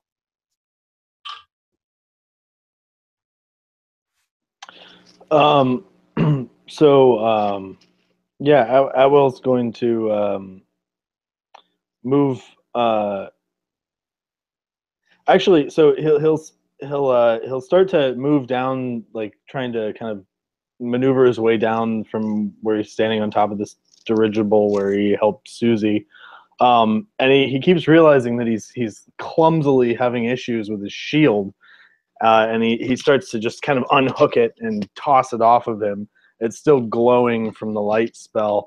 And he then kind of maneuvers down a little bit easier, but is still feeling a little clunky. And then just moves as far as he can towards the entrance or exit. I mean.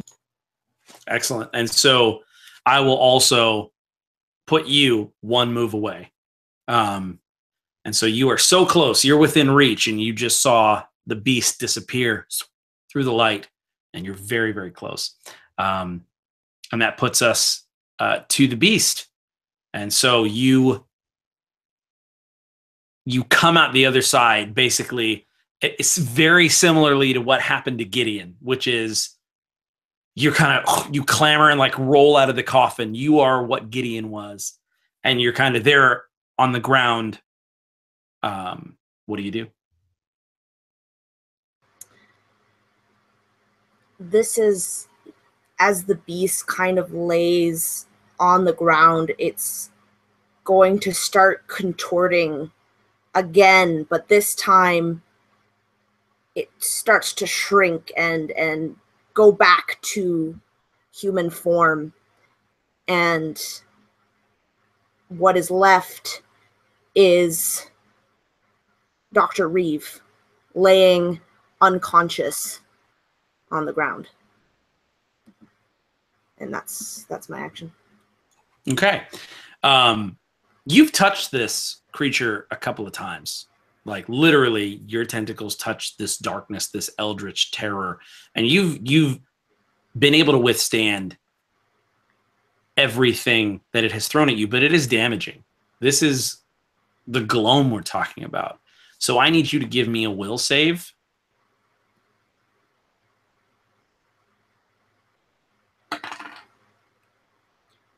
Will, is that intelligence or wisdom? It is wisdom. Sorry, I said a will save. Tim was playing 3rd edition there for a second. Tim is always playing that 3.5. He's like, can you give me a... Me too, though. It's just because James Use said will roll. saves earlier. No, Yeah. Dude, now he is remember, every time. I just remembered that you actually gave up your wisdom save, so Yeah. you have to it's a flat D20. Yeah, and so that's 15. Okay, so a 15. So you actually, you uncontrollably, you grab the lid to the coffin and you walk it over and begin to place it on top. So all the rest of you see the black lid of the coffin start to close. As you go, you can't control it. This thing's saying, it's basically in an eldritch voice telling you to put the coffin lid on, and you stop with it about this far from being closed because you did make your save, but gosh, it was really close. So all the rest of you see this door sliding shut as though it's going to close, and the beast is closing it on you. Yeah, could I retcon? Sorry, what I had said. Yeah. I just think it'd be cool that, you know, the beast starts to close it, and then just when it gets to that, that's when the beast starts to contort and turns back into Anastasia, and that's when she drops unconscious to the ground. I think. Excellent. Yeah. That is wonderful. That is perfect. And so, Gideon, it's your turn. So Gideon is running towards the exit, and you said I was within one move of the exit? Correct. Yeah, one Okay. normal move. Cool. So I'm running towards the exit, and I like a few people kind of get in my way in the battle, and I just kind of shove them aside with the butt of my gun. And as I'm running towards the exit, someone steps in my path, and I kind of come up short, and it's me, but it's younger me. And I'm kind of looking at him, and I see the wound across his eye. This was the battle where his eye was taken, and he's just kind of standing there with blood coming from his eye. And I just sort of look at him for a moment, and then his image starts to shift, and he starts becoming monstrous. And before he can do it, I fire the blunderbuss into him and just tear him in half with a point-blank blunderbuss shot, and just kind of run through his corpse before it's fallen over and knock it aside. And I do like a leap out of the coffin. So as I'm coming out of it, I'm sort of flying out of it and roll to the ground and just like lay in the mud. And I imagine, you know, Atwell noticed that it was going to rain earlier, and I think it's starting to rain. And I just lay there in the mud, and the rain is falling on me, and I go, As I realize that I'm out of the coffin finally for good. That's so great. If this wasn't Gloam, I'd give you a point of inspiration. That was fantastic. And so as you do so, the lid bursts off as you leap through this thing. So to the other two of you in there, it is now, again, that awesome, like, dodecahedron of justice. All right. So that is now the creature's turn. And so the two of you you need to make charisma saving throws.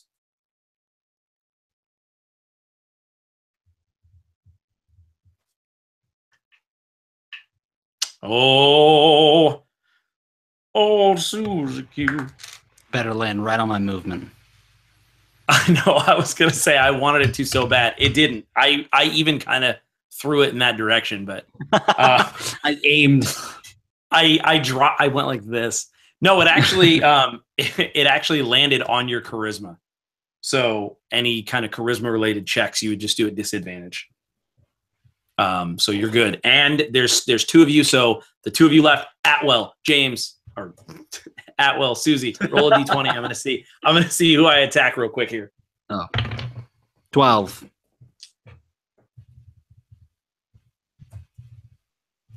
All right, You probably Susie, checked, yeah. man, dude, I am the target. that's a 19. That hits. Well, just roll less than 1 and it'll be fine. Oh, I forgot that you only had 1 hit point. Well, can we just talk about how you got the best roll possible, but it still drops you again because I rolled snake eyes on 2d6. Still was only 2. So only you take one more. You take 2 points of Listen, damage.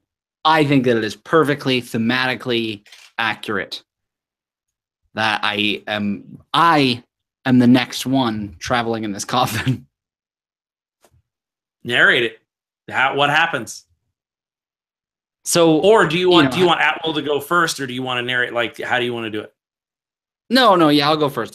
So, seeing a few people get out, seeing it almost closing the coffin.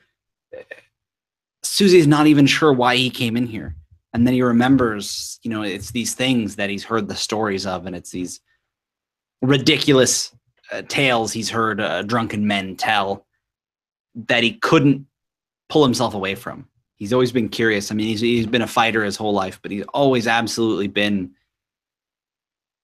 too interested, too curious for his own good, and he was sure one day I'd get him killed. But he's happy, as much as a dying person can be, that he died discovering something that so few have seen. And sort of as he gurgles his last breath, as he's being not even like killed or torn apart, just pulled into this viscous darkness, he sort of laughs as he knows the world he once knew will no longer exist, given long enough, that this gloam, this terrible thing that nobody believes, will soon, very shortly, engulf the world. Near apocalyptic. And Susie's never heard from again. And you can't help but smile as you're pulled into this darkness, and you see this spectral dirigible just cutting through these tentacles and kind of wisp into darkness. And Atwell. So, seeing this happen, Atwell moves about halfway towards the door, hesitates for a moment. He looks back, and he continues on towards the door, but he emerges rather slowly compared to everyone else who burst out of this coffin. And as he emerges, he shuts the coffin rather gingerly behind him, and despite for the first time he's had he has a rather sad and dour look on his face. He looks up at the two surviving companions and says, I guess I may make it to the end after all, but that would have been a good place to go. And his mouth kind of curls up in a little bit of a smile for a moment. Susie is a lucky man. take it from someone who spent a lot of time in there. There's not much to do. And I shut the lid. And again, circle line in the air. I can't believe I'm asking you this, but you want to help me get this back up on the wagon? I need to finish this.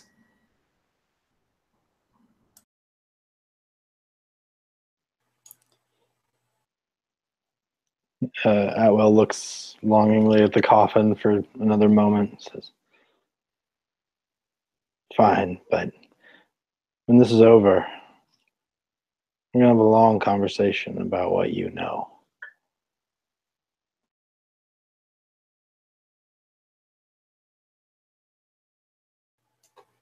And as rain begins to fall steadily, those of you who survived begin your journey again with one horse on the withered road as you creep closer and closer to the barony of Strand.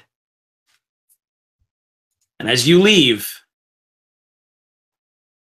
we zoom in closely on a single black dot that's there, and it slowly begins to drip upward.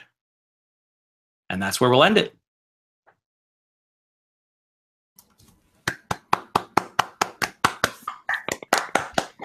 That was a lot of fun, Guys, man. That was fantastic. That was some Gloam right there, guys. Okay. Yeah, that was absolutely awesome. Quick thing. I have to say this because I have to go in just a minute, but that entire time I've been staring at your lucha mask on that black trifold back bookcase. You're like, you have the same bookcase and the mask. Oh my God. What? And that's just been driving me crazy the whole time, and I needed to say it before I had to That go. is awesome. But that was a freaking great game, and that was an insane twist in the middle. Did not expect the GM change. Oh yeah, that was so cool. That was awesome. That worked out very well too. Yeah, we planned that. Initially, I had a lot more that happened, but it seemed like the right time to have Tim's character get ripped in half and have him take over. So Yeah, it happened so suddenly. I was like, "Whoa, wait a minute! That guy didn't even go. Like, what?"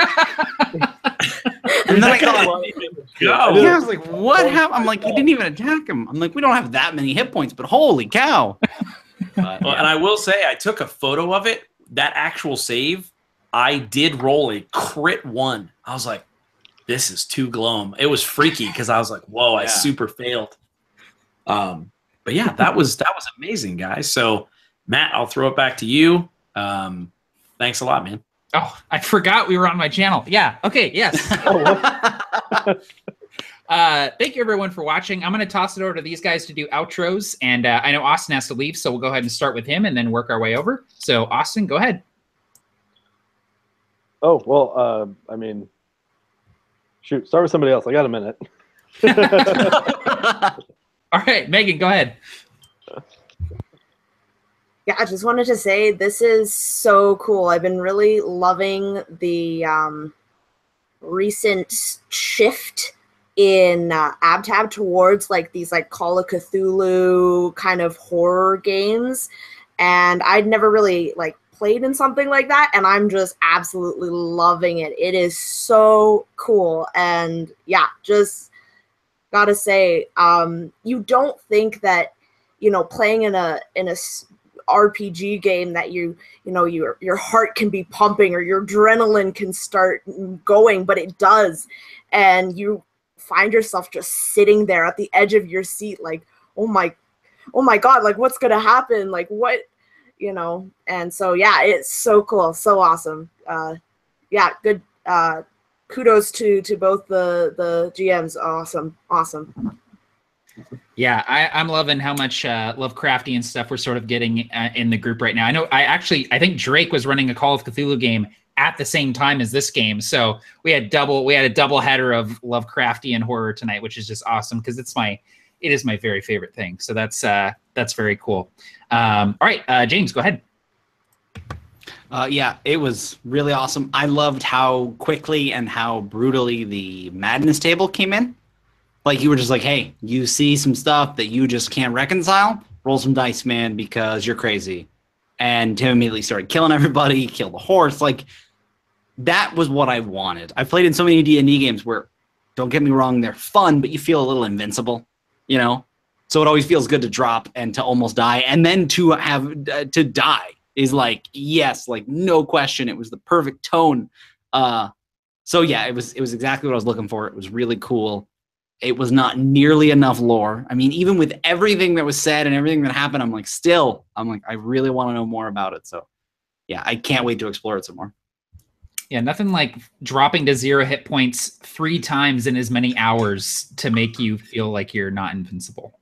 Right? All right. James, was that your first character death? Yes, yeah. No question. That was first one. I feel like that was a joint effort between Tim and I, because I got you down. Yeah. I loosened the jar, and then Tim opened it up and started eating pickles. Well, that was the funny thing, is his character, though, was like, you know what I mean? You guys were working in tandem even before he was GMing. He's like, yeah, but I did the stabbing. I'm the one that stabbed him a couple times. That was actually the point of this game, was to kill you. So I'm glad. Just like, hey, just whatever happens, just we're going to orchestrate it. I was trying so hard to save him. Like, I jumped off the carriage, I stepped up to at some point, yeah. At some point, you're like, I can't stabilize you again. I came so close. Well, my end goal there was to sacrifice myself to the darkness to try to learn more from it. But then you were just like, yeah, no, I'm dead. I'm like, all right, yeah, well, I'm not saving you then, I guess. Exactly. I'm like, nope, that wasn't. Yeah, exactly. I'm like, well, it's not on the cards. Oh, man. All right, Tim. No, that was a fantastic game. Well, thank you all for watching. Hey, I actually am a part of a channel called Tabletop Terrors with my brother, the guy I killed in this game. And so if you do make it to the end of this video, be sure to check out our channel. If you dig this kind of tomfoolery and these kinds of games, there's plenty more where that came from. But thanks so much. And this was one of my favorite games I've ever played in. Awesome. All right, and last but certainly not least, Austin. Shoot, I didn't mean to try to make myself last. I just want to say thanks everybody for letting me play in this game. This was a fantastic experience. I really loved the setting. I always kind of gravitate towards Eldritch horror. I think 9 out of 10 D&D games I play, I end up being a warlock and using the Great Old One thing, just because it's just so damn good. I love tentacles and shadows and shadowy tentacles, and it's the best thing in the world. I don't know why, but it really is. And so it was great to get play a character that was as in love with that as I am, and to get to play in a game where I actually got to experience some of it and see some of it for the first time. So that was the brutality was fantastic as well. Feeling like you're actually going to die is always a great thing. So thank you very much.